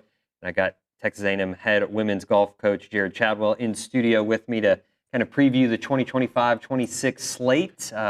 It's a long season, man. Y'all play a really long season. We do. It never. We were just talking in the lobby that it just, we get to catch our breath kind of November, December a little bit, but even the summer, like we had so many girls playing golf and good golf that, we tried to support them and still recruiting. The summer's big time for us to recruit. And we kind of capped off the summer we had 6 young ladies at the U.S. Amateur, which was amazing to see. I think one of the biggest accomplishments outside of like postseason that the program has had. So here we go. Yeah, well, let's run through a few of the stops. Yeah. I know you got some highlights on your mind, but open up August 29th through the 31st, the Carmel Cup. So just talk a little bit about that. Yeah, that's everybody's favorite, Pebble Beach. This is, I think, year 4 that we've went there. There's normally 8 teams. 8 of the top-ranked teams in the country will play over Labor Day weekend. So we actually start qualifying tomorrow. So it's on us in a hurry. School hadn't even started yet. So trying to find, our best 6 girls that are ready to go for that one. And then we'll leave, a week from tomorrow. It's crazy that's already, I'm saying that out loud. We leave a week for tomorrow to go there and get the season started. And as like you said, that's Labor Day weekend. We go almost all the way to Memorial Weekend for our season. So, I'm excited to see where we're at. And Texas A&M's come in at least 4th in the past 3 trips there, including a runner-up finish in 2022. So just maybe what are some of the challenges of Pebble Beach and just... Yeah, it's one thing you're going to a total different climate. Like I was looking at the forecast, it's going to be highs in the low 60s, which for us right now sounds amazing. But, just the golf ball doesn't fly as far, totally different grass. And man, you're at Pebble Beach. It is an iconic venue that you just get mesmerized with the golf course. And, it's a fun event for us. We have some special people that are close to our program. John and Debbie Bethencourt live in town there. So, they'll have the girls over one night for dinner. I think Saturday night we're going over to watch the game. So it's just it's a great weekend to get us started. Yeah, and it looks like there are about 4 tournaments you play in the fall, and then like you mentioned, a little break, and then turn the page to the spring. And the Mo Memorial tournament is in April. So that's, I know, y'all's home game for the year. Yeah, that's with our sport, we don't do home and aways. We've been very fortunate in the club. Traditions has supported us bringing that event back. The Memorial, the namesake for that event is Monica Welsh, General Welsh's sister. And we've gotten to spend a lot of time with them, getting to know the family and getting to know Monica's story. And so it's an honor to be able to carry on, her legacy and her name for that event. It's normally in the first of, I'm trying to think of the 5, 6, 7 or 6, 7, 8 this year, but we'll actually do 3 days. In the past, it's been a 2-day event, so it's just it's almost over before it gets started. So it's going to be nice to have that spread out for 3 days. That hopefully a lot of Ags can come out and give us a nice home crowd to play in front of. The girls always get excited for that one because, as you said, we don't get to play in front of a lot of people. That one will be here before we know it in April. Talk a little bit about some of the returning contributors you're excited to have back, and what are you hoping to see out of them? Yeah, I'd probably say just from prowess on the golf course, we returned Cayetana Fernandez Garcia Pollo, Cata. Cata had a good summer, has had a good first 2 years here. She'll be a junior this year. Vanessa Boravillos had a great freshman year last year. Vanessa's had a great summer. She's actually playing this week in the Canadian Women's Open, which is an LPGA event. And she'll come back in hot from that event and turn around and go with us to Pebble. And then, we returned Kennedy, transfer from Alabama, who had a really good, solid year last year. And Sky Sudbury and Mia Nixon both contributed very heavily last year. So, about half of our roster this year will be familiar faces. And then the other half is, we introduced 5 totally new faces to the team. Yeah, tell us a little bit about that, newcomers, transfers. Yeah, oldest to youngest, Luis Rowe, transfer from Georgia Southern, I think was their conference player of the year. Very solid player, kind of keeping that French pipeline going here. And then I think arguably the best freshman class in the country coming in as far as the depth of it. Scarlett Schrimmer, who's from Birmingham, Alabama, Bryn Court from Las Vegas, Natalie Yin from the Portland, Oregon area, and Avery Zweig from McKinney. All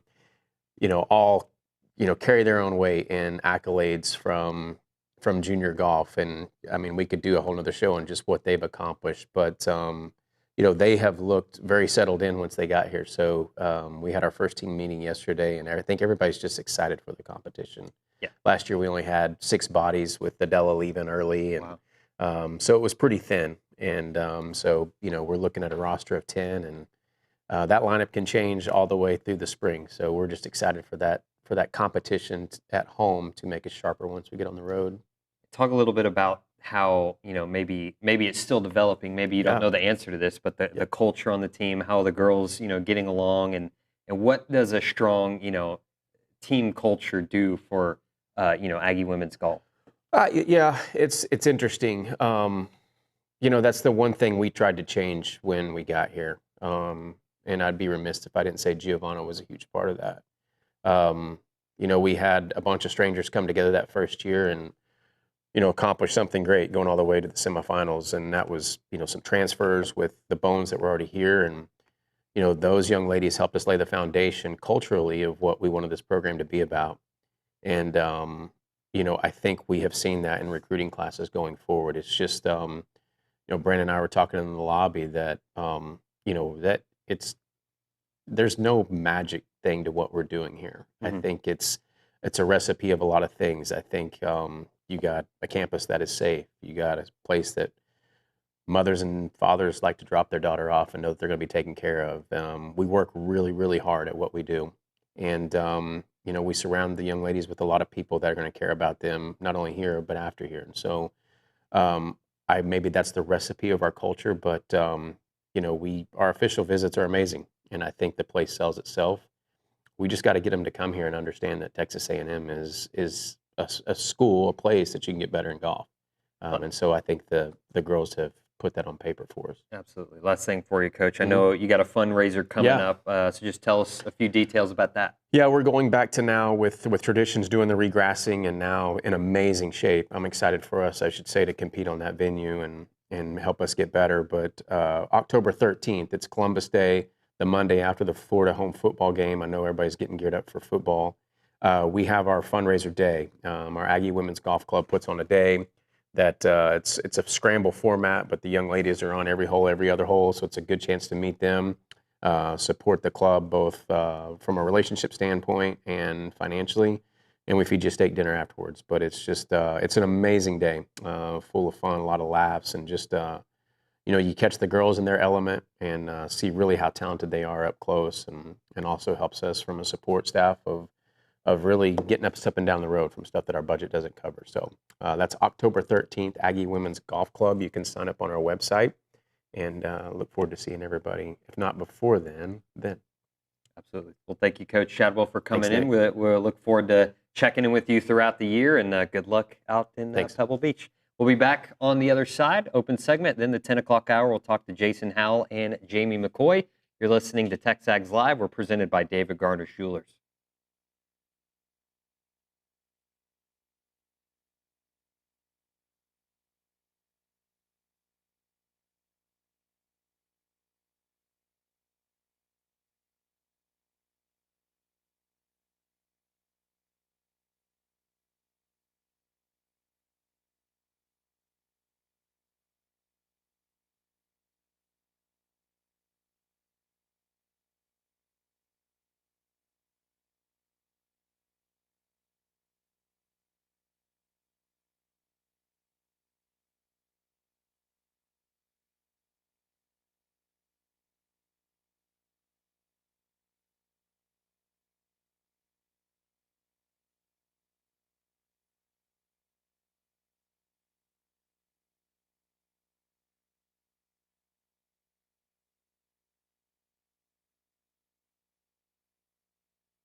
TexAgs Live, presented by David Garner's Jewelers. We're here inside the Rollo Insurance Studio. Nick Savage filling in for David Nuno. He's back tomorrow, don't you worry. We're going to go over to the Angry Elephant News and Social Center. Kaylee Dreyer gave us some PFF defensive rankings earlier, but I know she's got some offensive rankings. So, Kaylee, what are we I do. seeing? So PFF has the Aggies ranked number 8 in their list of top 10 offenses ahead of the 2025 season.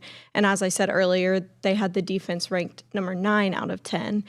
And their explanation of this is they have a top 5 running back unit, top 5 offensive line, and one of the best rushing quarterbacks, according to PFF. Top 5 running back unit. You could argue that's a number 1 unit in I the country. agree. But the rest of the rankings were Clemson at 1, Penn State 2, Texas 3, Alabama, Florida, LSU, Notre Dame at 7, A&M at 8, Ohio State, and then Oregon at 10. How many A&M opponents on there? I know you said Notre Dame, Texas. Florida, 3, LSU. 4. That's it. That's it. So A&M plays 4 of the top 10 PFF ranked offenses. I mean, when you lead the SEC in scoring, you know, or at least coming into the next season, I don't see why you can't or why you shouldn't be ranked in the top 10 in the country. So, yeah, I think Marcel Reed is going to take a step. Kate, I kind of agree with you. Maybe he gets profiled to be more of a Lamar Jackson type because he has the look of that type of quarterback, or Jalen Daniels, excuse me. I'll take that as well. We'll hit a break here. On the other side, we'll talk to Jason Howell. He was recently on a trip in Georgia, checking in on some of the out-of-state prospects and commits in the Texas A&M 2026 recruiting class. So we'll look forward to checking in with him and hearing all about his trip. We'll hear from Tyler White, Texas A&M punter. Bronny sat down with him for a Texas Aggies United interview. And 10:35, we'll talk to former Texas A&M tight end Jamie McCoy. Let him preview the 2025 season. All that and more. You're listening to TexAgs Live. We're presented by David Garner's Jewelers.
Welcome back in. TexAgs Live. We're presented by David Gardner's Jewelers. We're here inside the Rollo Insurance Studio. We're going to go out to the Buppy's Catering and Bartending Hotline. Jason, I know you can't see me right now. We're dealing with a technical difficulty on the back end, but hopefully you can hear me. So, Mr. Howell, how are you doing? He can't hear me, guys. You got me, Jason? He can't hear me. So what we're going to do, Cade, is we're actually going to run Bronny's interview from last week with Texas A&M relief pitcher Clayton Freshcorn. We're going to troubleshoot this, and we'll get back to you here in just 1 second. So here is Ryan Broninger's interview with Texas A&M relief pitcher Clayton Freshcorn. Hi, everybody. Welcome back to Texas Aggies United on TexAgs. We are sponsored by the 12th Man Foundation. I'm Ryan Broninger. He's Texas A&M relief pitcher Clayton Freshcorn. Entering year 3 of college baseball, year 2 at Texas A&M. Clayton, I want to go back to last spring and, had some ups and downs. And then at the end of the year, your last couple outings, most notably the ones in Athens and then in Hoover at the SEC tournament, ended on a really high note. What was it like having to manage not only the physical highs and lows, but the mental highs and lows, and end your season with your error pointing up? Oh, yeah. I mean, there's no question that I think that there in the middle, I was really at a down point. And I think I would say that the best way to describe it is I learned the hard lessons. I had to learn the hard lessons the hard way. Mm-hmm. So, the lessons that not everything's going to go your way. This is the only sport that you can do everything correct and still have a bad result.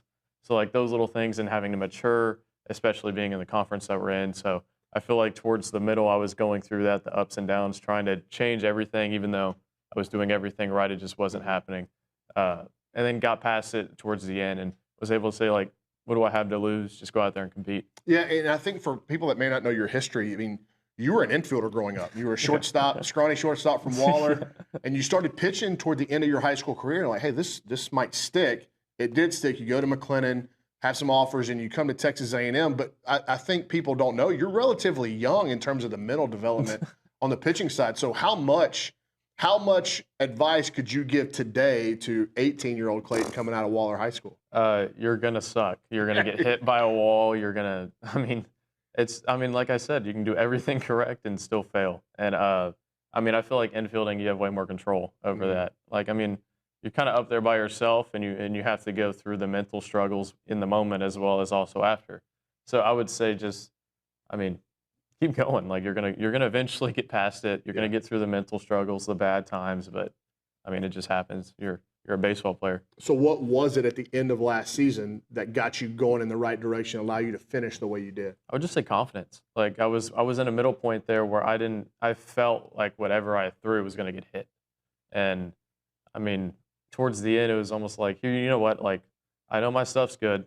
Here you go. Hit it, try to hit it. And if you don't, then you don't. So going into it, I was in a whole different mindset than the middle. Just go out there, compete, dominate, do what you do. And from a stuff standpoint, what did you find that was really kind of helping you take that next step and help you build on that confidence? The cutter. Yeah. The cutter last year was something that we didn't really use in the middle, and just kept progressing, kept getting good. I threw it against our guys, I think, in a Wednesday. It was a week I didn't throw.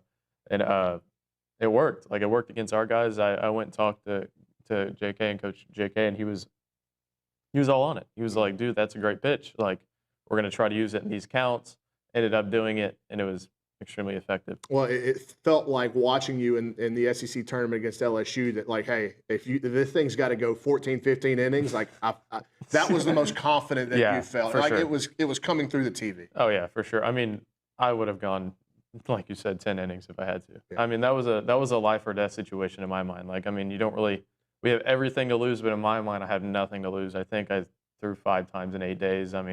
Body was definitely feeling it, but I have nothing to lose. You got to do it for the team.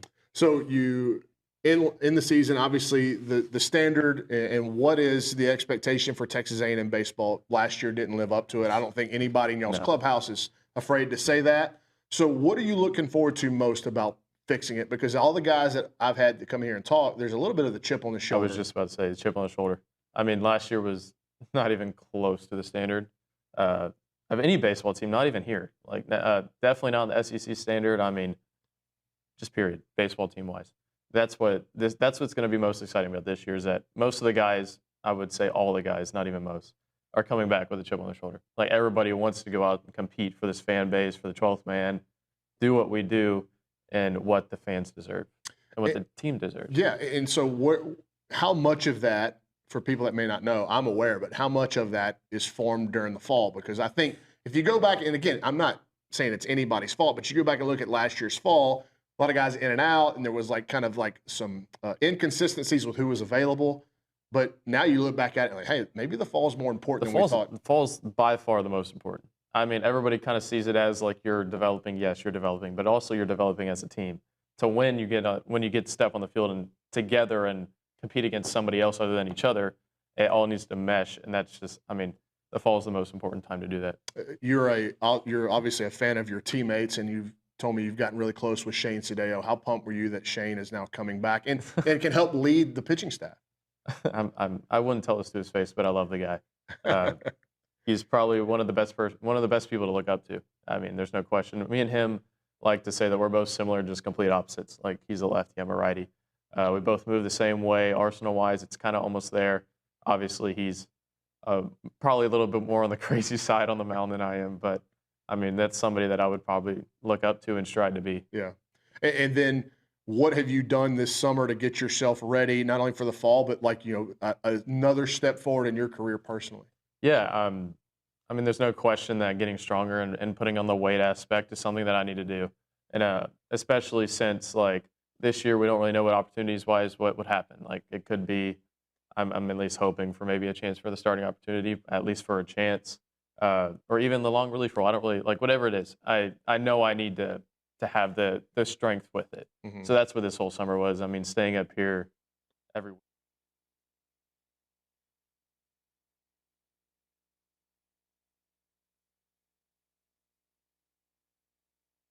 Hello. You got to press the on button, right? That's how you fix things. We're going to go out to the Buppies Catering and Bartending Hotline. That's where we have Jason Howell, TexAgs senior recruiting analyst, and he's going to fill us in on his trip to Georgia. I think he even ventured a little bit into South Carolina, got to see some Texas A&M recruits in the 2026 class. So we'll go out to that Buppies Catering and Bartending Hotline. Jason, you got me? I gotcha. Thank you for fighting through those technical difficulties with us. But how was your trip, man? It looked like a lot of fun. We got to follow along on TexAgs.com. How was it? It was amazing. I don't think you could start the season off any better. In a week, we were able to make several different stops. I think I counted about over 25 different pieces of content from the week. We still got a few more things coming.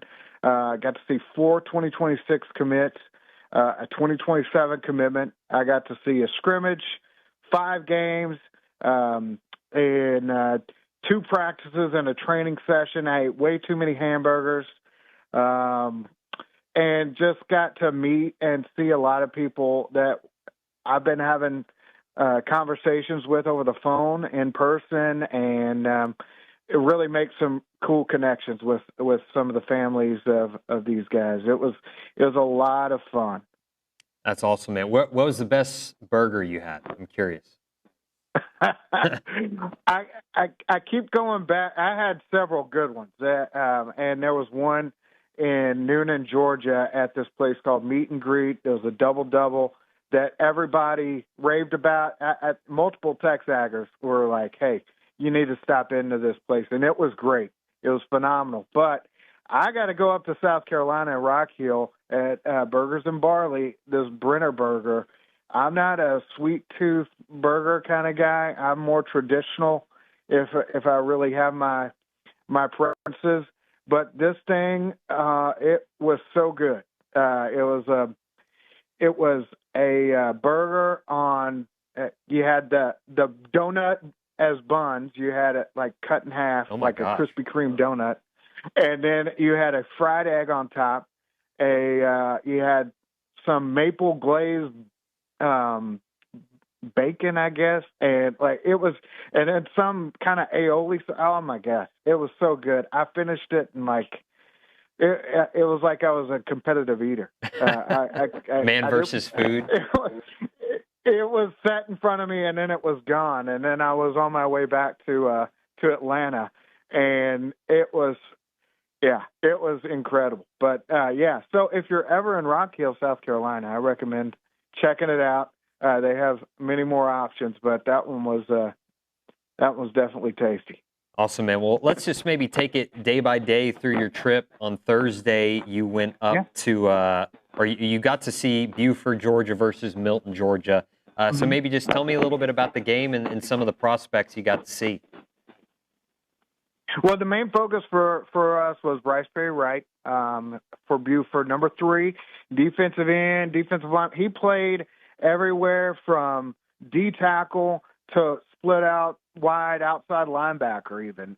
He was all over the place, making plays throughout the game. It was broadcast on ESPN2, and he was a disruptor. He got in on, he was in the backfield constantly. He was getting penetration and really, showed a wide variety of skills. But the things that really stuck out to me throughout the game with him were, like, he has such a wide array of how he works his hands and just the way he moves and positions himself play to play. It's a highly technical skill set. This is a guy who has been recruited. He received his first offer as an 8th grader and took it. He actually told me his first visit was to A&M, was to the 2021 A&M Alabama game. So this is how long he's been being recruited, and what kind of player he is. But he showed a variety of skills, and that that technique and just his ability to play up and down the line was on full display. Absolutely. And Buford pulled out the big win as they opened up a brand new stadium, state-of-the-art stadium. If you're in that area, you got to go check it out. It's beautiful. I was going to ask you about that stadium because I saw so much on Twitter about it and how great it looked. It looked like a college football stadium. So really impressive. Then Friday, you got to see Columbus Carver against Fayetteville Whitewater. And again, just tell me about who you got to talk to, got to see, and maybe some standouts. Yeah, well, again, Tristan Gibbons, 5-star defensive end edge. He's more of a traditional edge with the length and just he's a tightly wound sucker, man. He explodes off the ball. He bends incredibly well. And, again, that was something that was on full display. I want to say he had right around double-digit tackles. He was in the backfield quite a bit. But the effort was something that was huge for me, he was constantly on the go. His motor was running at high all game long. And I saw him track down the ball carrier multiple times from behind, whether he was coming across, from across the one side of the line to the other end of the field, or just making a play 10, 15 yards downfield at times. But he was always on go, and when he didn't make the play, you could see his emotion. They were up big. They ended up, pulling away, winning by a couple scores, and there was a point in the fourth quarter where I guess they let a touchdown in, and he came off, and you could see how ticked he was. He was not happy, and I love seeing that. Like he wanted to pitch the shutout. He wanted to, do what he could regardless of the score to keep him out of the end zone, and it was fun to see that in the first game of the season. Just the energy level, the intensity, and regardless of score, he was going to give it everything. And then Saturday is that a quadruple header I see? You got to 4 games, or was it 3 games at Mercedes-Benz Stadium in Atlanta? Yeah, it was the Corky Kell Classic, and I missed most of the first one because Saturday morning I went to see Bryce Perry Wright do a training session with Marcus Howard, and we just actually published all those interviews. Definitely check them out. A lot of insight there. But Yeah, there were 4 games on the slate at Mercedes-Benz for the Corky Kell Classic, and it was headlined with the nightcap there of Douglas County and Jordan Carter and Aaron Gregory against North Gwinnett. Yeah, it was crazy. I think I loved what I saw out of Jordan Carter and Aaron Gregory, but I got to give the guy who stole the show for me was a guy named Casey Barner from McEachern out of Powder Springs on Saturday. He was it was one of the earlier games. I think it was it was like right there in the middle of the day, I guess, around 3:00, and he came out of he took the opening kickoff all the way back. I think it got called back due to a penalty, but throughout the game, this kid, Casey Barner, 2028 athlete, was just making plays, offense, defense, special teams. He had several great returns. He was just electric with the ball in his hand, and I mentioned it in the thread, and then come yesterday, he picked up his Texas A&M offer. Wow. So, but this is a guy who he had multiple P4. You know, he's a top recruit. He's already rated a 4-star by some services, but he was definitely a guy I did not know going into the day, and I will remember for a long time. Just a very versatile playmaker, and then I got to see Aaron Gregory and Jordan Carter cap it off with a big win, Jordan Carter was a constant presence. I think one of the things we heard from coaches and trainers about Jordan was how heavy his hands were, kind of like DJ Hicks coming out. Just when he gets his hands on you, he is powerful, and you saw that time and time again at the line of scrimmage. He is he's shooting those hands and stopping offensive linemen in the tracks and being able to utilize that to kind of stun and get into the backfield and create some plays or hold the line. And he did a phenomenal job throughout the night. And then Aaron Gregory, I will say it was a tough night for Aaron, not because of anything he did. He got targeted a few times, and I want to say he had maybe a couple drops there, but at the same time, he was getting a lot of attention from the defense, and he showed the ability to get open even when drawing coverage from multiple guys. He was an asset in special teams as a return man, and then to kind of seal things up at the end, he had the pass breakup on defense. He came in as a DB and was able to kind of seal the deal for Douglas County and come away with the opening win. We'll keep it with Aaron Gregory. I know you put out another story about him, and I think you mentioned it a few weeks ago on Hit on Recruiting Country, just about how he's, trying to almost grow his social media brand. I know you've mentioned his personality, so maybe just tell us a little bit about the story you just put out about Aaron and what kind of personality he is. Well, and I'll say that Aaron he's just so easy to talk to. He's a great personality. He is very easy in front of the camera. The camera likes him. He's just got a kind of a calm, cool collectedness in front of it with a nice persona there, and he does a good job with it, man. He's talking about. I think he's already got a YouTube page that's drawn quite a bit of attention, and they do a lot of his trips. I remember when he committed to Texas A&M after the LSU game, they had a whole documentary kind of video ready to post like that afternoon, and you got to see the whole process, a little bit of the visit, and then them announcing, telling the coaches they were coming to A&M, and so he's already building some of that brand, but he's also been doing some sideline interviews during some of the 7-on-7 things for some other media companies, and it's something I think it's just kind of a natural thing for him.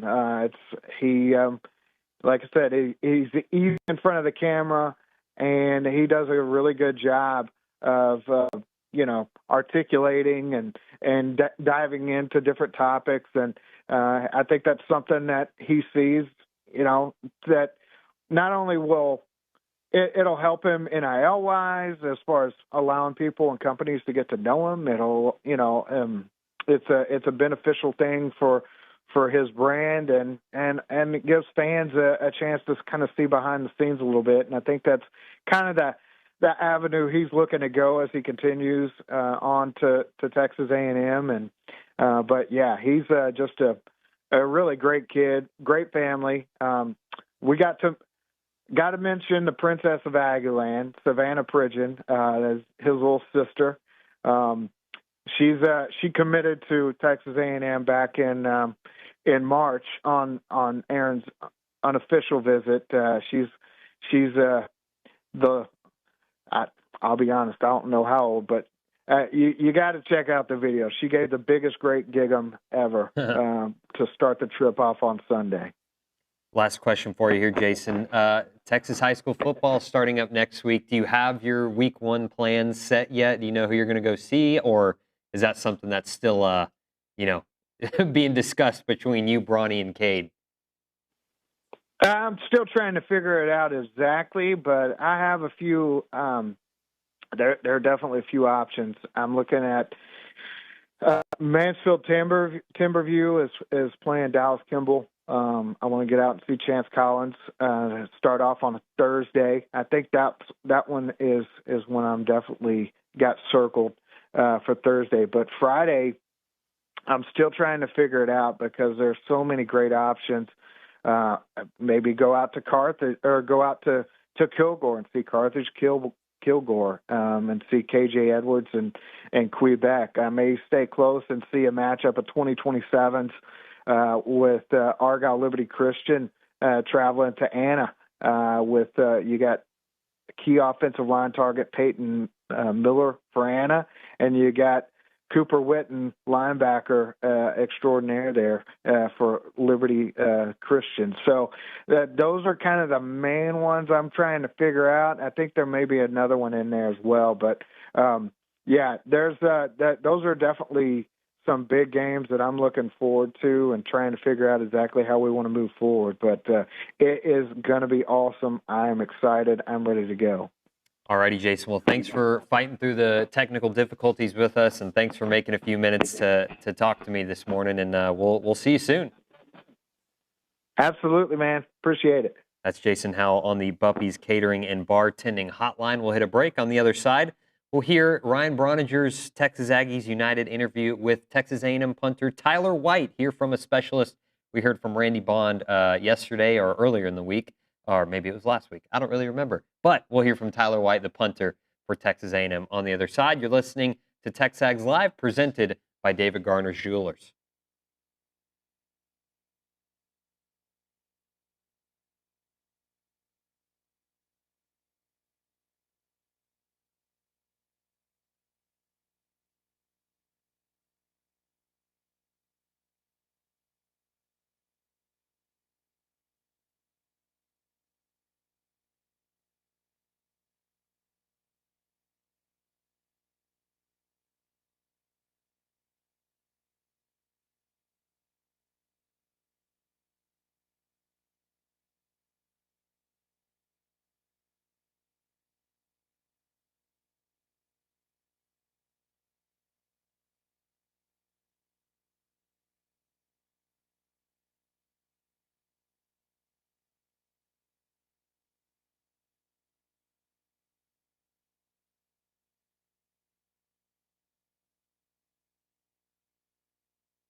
Welcome in. TexAgs Live, presented by David Garner's Jewelers. We're here inside the Rollo Insurance Studio. Nick Savage filling in for David Nuno. He'll be back tomorrow. But right now, we're going to throw it to a Texas Aggies United interview with Ryan Brauninger. He sat down with Texas A&M punter Tyler White yesterday just to get into the mind of the specialists. We talked to Randy Bond earlier, and today we hear from the punter. So here's Tyler White with Ryan Brauninger. Hi, everybody. Welcome back to Texas Aggies United on TexAgs. We are sponsored by the 12th Man Foundation. I'm Ryan Brauninger. He's Texas A&M punter Tyler White. The Aggies and UTSA Roadrunners just, 12 days away from kickoff here.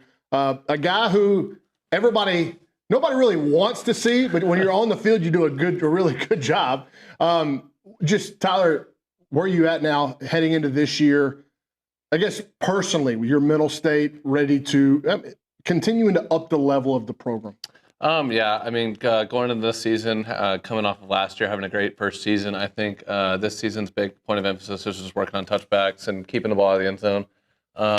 And kind of talked with the team whenever I spoke in front of the team about a couple weeks ago, too, is about I'm just here to help the team as much as I can. I know everybody hates to see me when I run out there, but the defensive guys have kind of I've got a good bond with a bunch of the guys like Torian and some of the D lineman guys just because I've helped them out so much, and I love that feeling. So just continuing helping out our defense as much as I can, and just the smiles on their faces whenever they get to go in there and full on rush on teams inside the 5-yard line, like they get to tee off. So it's.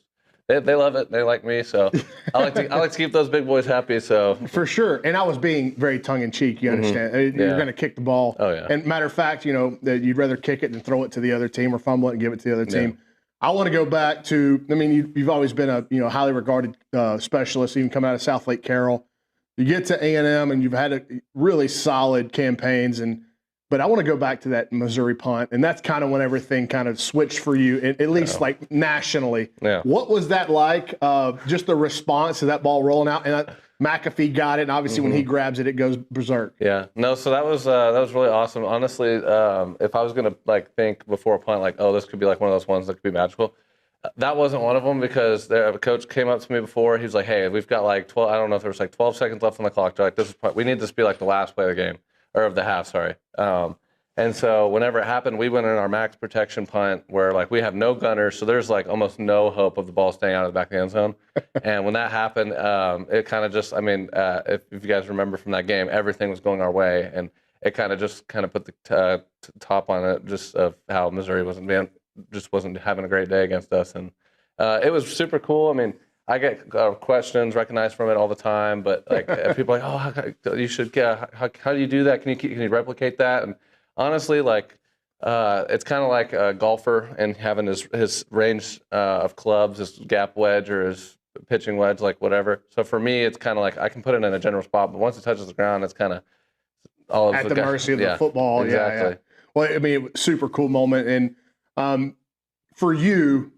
When you committed to Texas A&M, you talked about some of the legacies of punters here. Mm-hmm. Since you've gotten here, have you really gotten a little bit better feel for what Shane Leckler was and Braden Mann more recently, and kind of what's gone through here as punters? Yeah, for sure. Just every day walking by the weight room, seeing the Ray Guy trophy every day, that kind of motivates me to want to have my name in that case as well too. And Braden actually reached out about 2 months ago.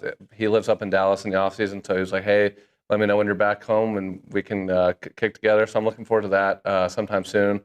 Pick his brain on some certain things and just see one of the greatest punters in the NFL work. So. And whenever you progressions for punters, there's probably a lot of stuff that people don't know because it's such a specialty position, and they can talk about the progression of Marcel at quarterback or Trey at tackle, whatever. What does the progression mechanically look like for you? How do you clean your operation up? How much film do you watch with your drops and your progression that you've made since you got here to now? So honestly, especially being a taller guy like myself, always staying shorter, which always equals quicker op times, which means it's harder for the defense to get there. So constantly watching film with my two coaches, Coach Doherty and Coach Larson, on getting my first step in the ground. And then for me too, I love watching film on other teams too, just being able to see, hey, I can understand and know when I have to go quick and when there's going to be a rush coming in certain times like that. So, and just being a football player sometimes understanding hey, there's 2 minutes in the fourth quarter left. Hey, they're going to rush this punt. So just knowing different situations and working on all different types of kicks and stuff too is just something to play around to with that I like to mess around with. Do you have a preference? Like, would you rather be punting from your own 15 or from your own 45? Like, do you like to just, all right, I don't care, I'm just going to launch this, or do you like to have some precision with trying to angle it, get it out of bounds inside the 5? So I would definitely rather be as far back as possible. Typically not in the end zone, but honestly, like whenever the farther back I am, the more it's like, oh wow, I got a lot of field to work with. So it's almost like when you go out to the driving range, you pull out your driver. It's kind of like, oh, this could be pretty cool if you hit it good. But and Coach Doherty would definitely say that about me. I'm a guy that wants to constantly want to hit big balls, but and that's one of our points of emphasis this offseason is working on those shorter ones too, and not just focusing on the longer range punts, working on some of the shorter finesse punts. Now you have a baseball background, and me being a baseball guy, I want to ask this because I'm genuinely curious.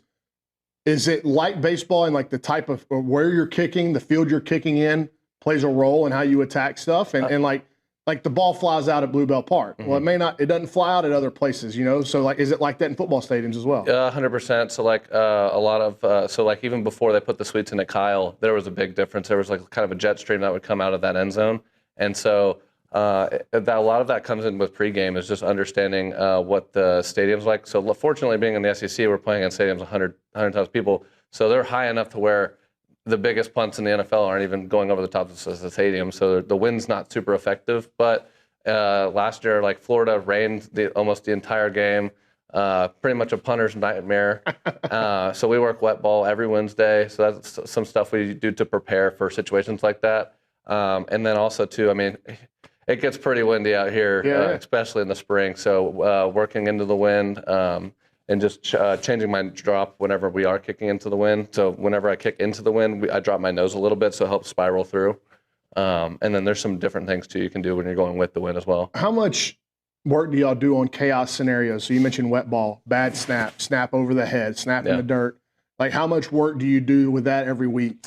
I'd say at least every single practice we're working some sort of chaos drill. So like even the other day we worked on tackling drills, which was kind of funny because when you line up 13 specialists and we're sitting there trying to tackle these tackling dummies, it can get pretty funny. But it's been better than like Terry or Ashton Bethel Romans.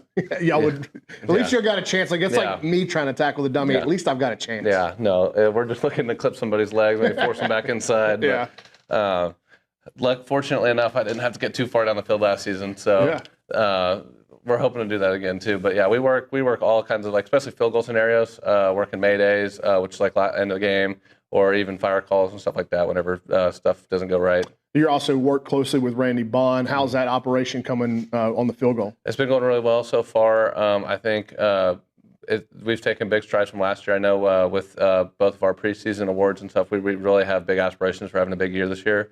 I know we're gonna with him. I think the only thing he's working on is just a little bit more consistency, and then in between the 40-45 ranges where he's struggled historically. So we work those a ton, and then just working on staying calm and smooth and just letting his leg do the work. You guys, as specialists, you get a lot of time at practice to watch the rest of the team. Mm-hmm. So what has got you most excited about the public seeing what you've seen in practice?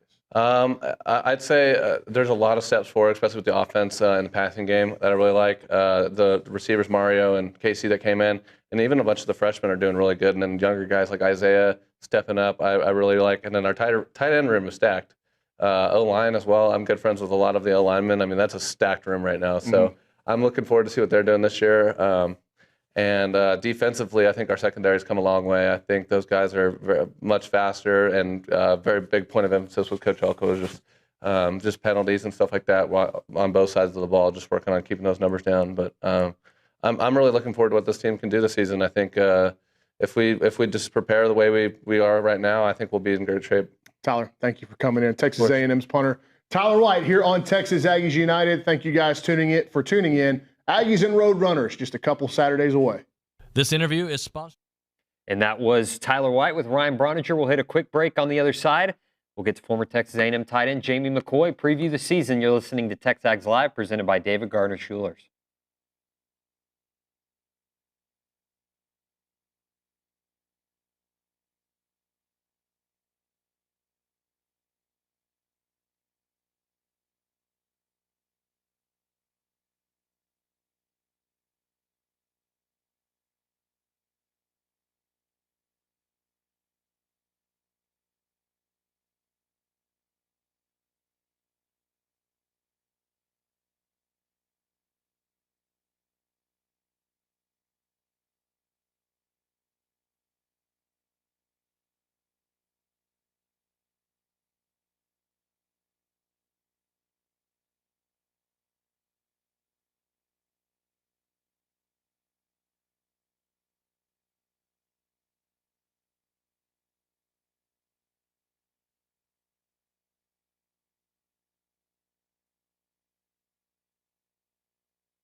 Welcome back in. TexAgs Live. We're presented by David Garner Jewelers, and we're going to go straight out to the Buppy's Catering and Bartending Hotline. Talk to former Texas A&M tight end Jamie McCoy. Jamie, what's up? Sorry we're getting to you a little late. How have you been?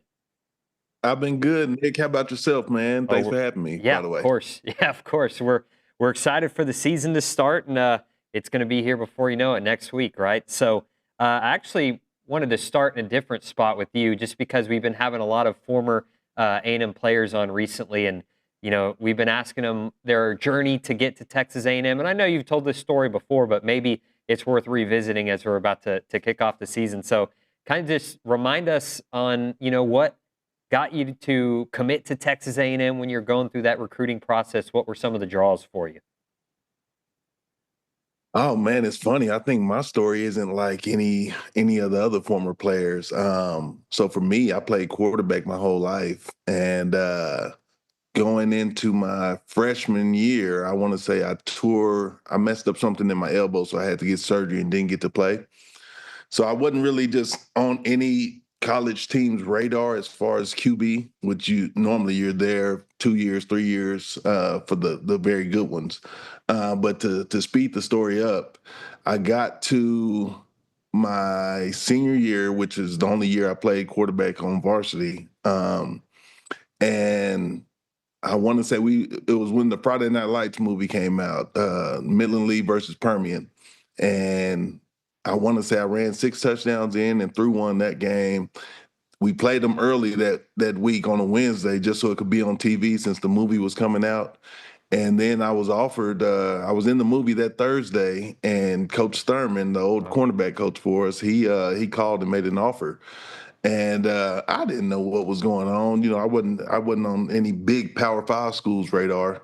And I want to say the next week, my high school quarterback coach, he was like, "Hey man, I'm not sure it's going to get much better than A&M. I think you should go ahead and commit." So that's what I ended up doing. I mean, I committed before visiting the schools, seeing Kyle Field, doing any of that stuff. And I came in, I want to say, for the spring game my senior year, and fell in love with the place there. First football games, fell in love with that, and man, it just ended up being one of the best decisions I ever made. So I'm happy it worked out the way it did. Tell me a player or coach maybe that really stood out to you, with your time at A&M. Just who influenced you a lot, who really took you under their wing and kind of showed you the ropes. Like you said, you played quarterback, went in, played quarterback at A&M for your first 2 years, and made the position change to tight end. Oh man, gosh, me and even to this day, me and Steve are boys. When I came in, I was just 1 year behind him, so me and Steven have always had this connection. And iron sharpens iron. They always had us together in the off season on whatever. Whether we were squatting together, racing together, a lot of that stuff was with Jordan Pugh too. But me and Steven built a big relationship there. And then outside of that, having my brother here, me and him are only 10 months apart. So that was huge. But outside of that, my family and Steven, I'd say Vaughn was up there too. Vaughn was one of my boys that we hung out more than you would actually think. He was at my house or I was at his house probably 2-3 times out of the week. So that was a big influence for me. And then seeing the career that he's kind of propelled and done for himself in the NFL, that speaks for itself. But he was one of my road dogs as well. And then tell us a little bit about your time in the NFL, played a few seasons. Just what's the biggest difference between the college level to pros? I know that's probably 1,000 degrees different now than it was back then, but just kind of tell me what you learned and what the differences you noticed.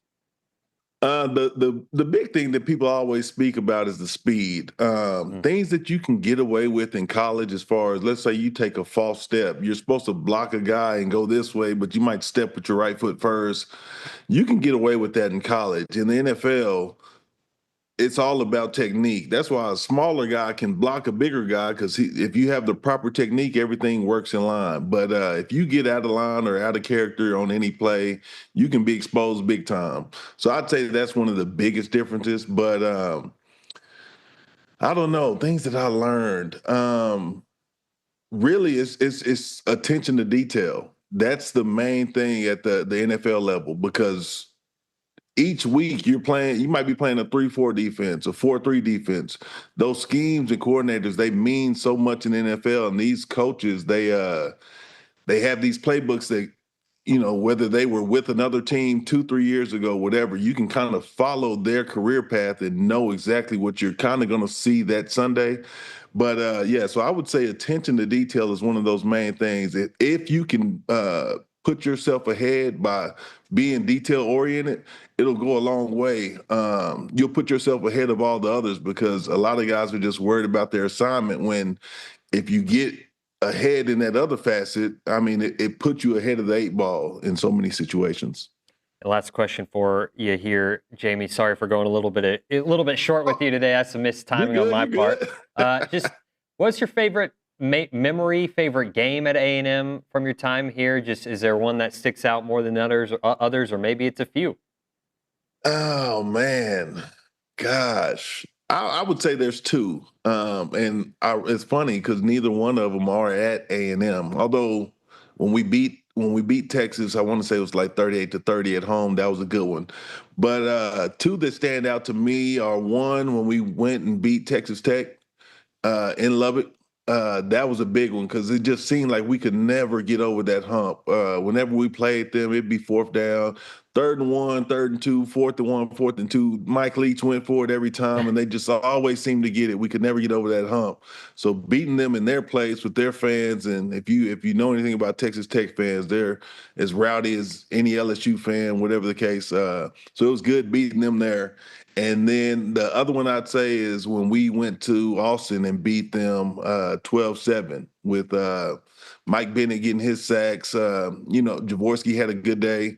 We didn't do anything. Obviously, the score was 12-7, but just getting that win and knowing what that rivalry means for all the Aggies, I say that one stands out. I can look back on that as I know some of my other buddies can and remember that quite fondly. Love it. Well, Jamie, thank you for taking some time and talking to me today. And I know we're going to be talking to you every week coming up. Next time it'll be with David. So we're looking forward to it. And we're looking forward to having some actual games to talk about, right? Oh, yeah, it's coming, man. It's going to be here before we know it. Like we said, we got 1 week, and it's go time. So I'm ready for my Aggies to put on for us. Yes, sir, absolutely. That's Jamie McCoy on the Buppy's Catering and Bartending Hotline. Thanks again, Jamie. That's Jamie there on the Buppy's Catering and Bartending Hotline. We'll hit a break, and on the other side, one final segment. It'll be a quick one. You're listening to TexAgs Live. We're presented by David Garner Schulers.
Final segment of the program here on TexAgs Live on a Tuesday. Nick Savage filling in for David Nuno. He'll be back tomorrow. Again, he's on a college visit with one of his boys, so hope it's going well. Time for Around the SEC. That's presented by Jack Sir and Cade Bickham. Do you happen to have anything for me here in the closing minutes? Well, we can quickly talk about the fact that earlier I saw a tweet about Hugh Freeze saying that he was thinking about playing all three of his quarterbacks. Yeah. I think that we both agree that if you have three quarterbacks and you have no quarterbacks, especially if you're going to try to play all of them. But I thought it was interesting, especially since Jackson Arnold has been the talk of the town over in those neck of the woods since he transferred. Yeah, absolutely. I feel like that's just one of those things where you say that, but he really knows it's Jackson Arnold's show. He's not going to try to, he's not going to not play his transfer quarterback that he went out and got. So I'm sure we'll see Jackson Arnold take probably 98% of the snaps. Maybe they got a quarterback who's got a running package or something like that. But, that's the only scenario I see them not, I don't know. That's just lip service. You know what I mean? That'll do it for us here on a Tuesday. Again, David back tomorrow. Let's see. Who does he have? Bob Sturm, Recruiting Country, John Harris. That's all I have for now. So it should be a good show. We hope you tune in. This has been TexAgs Live. We're presented by David Gardner's Jewelers.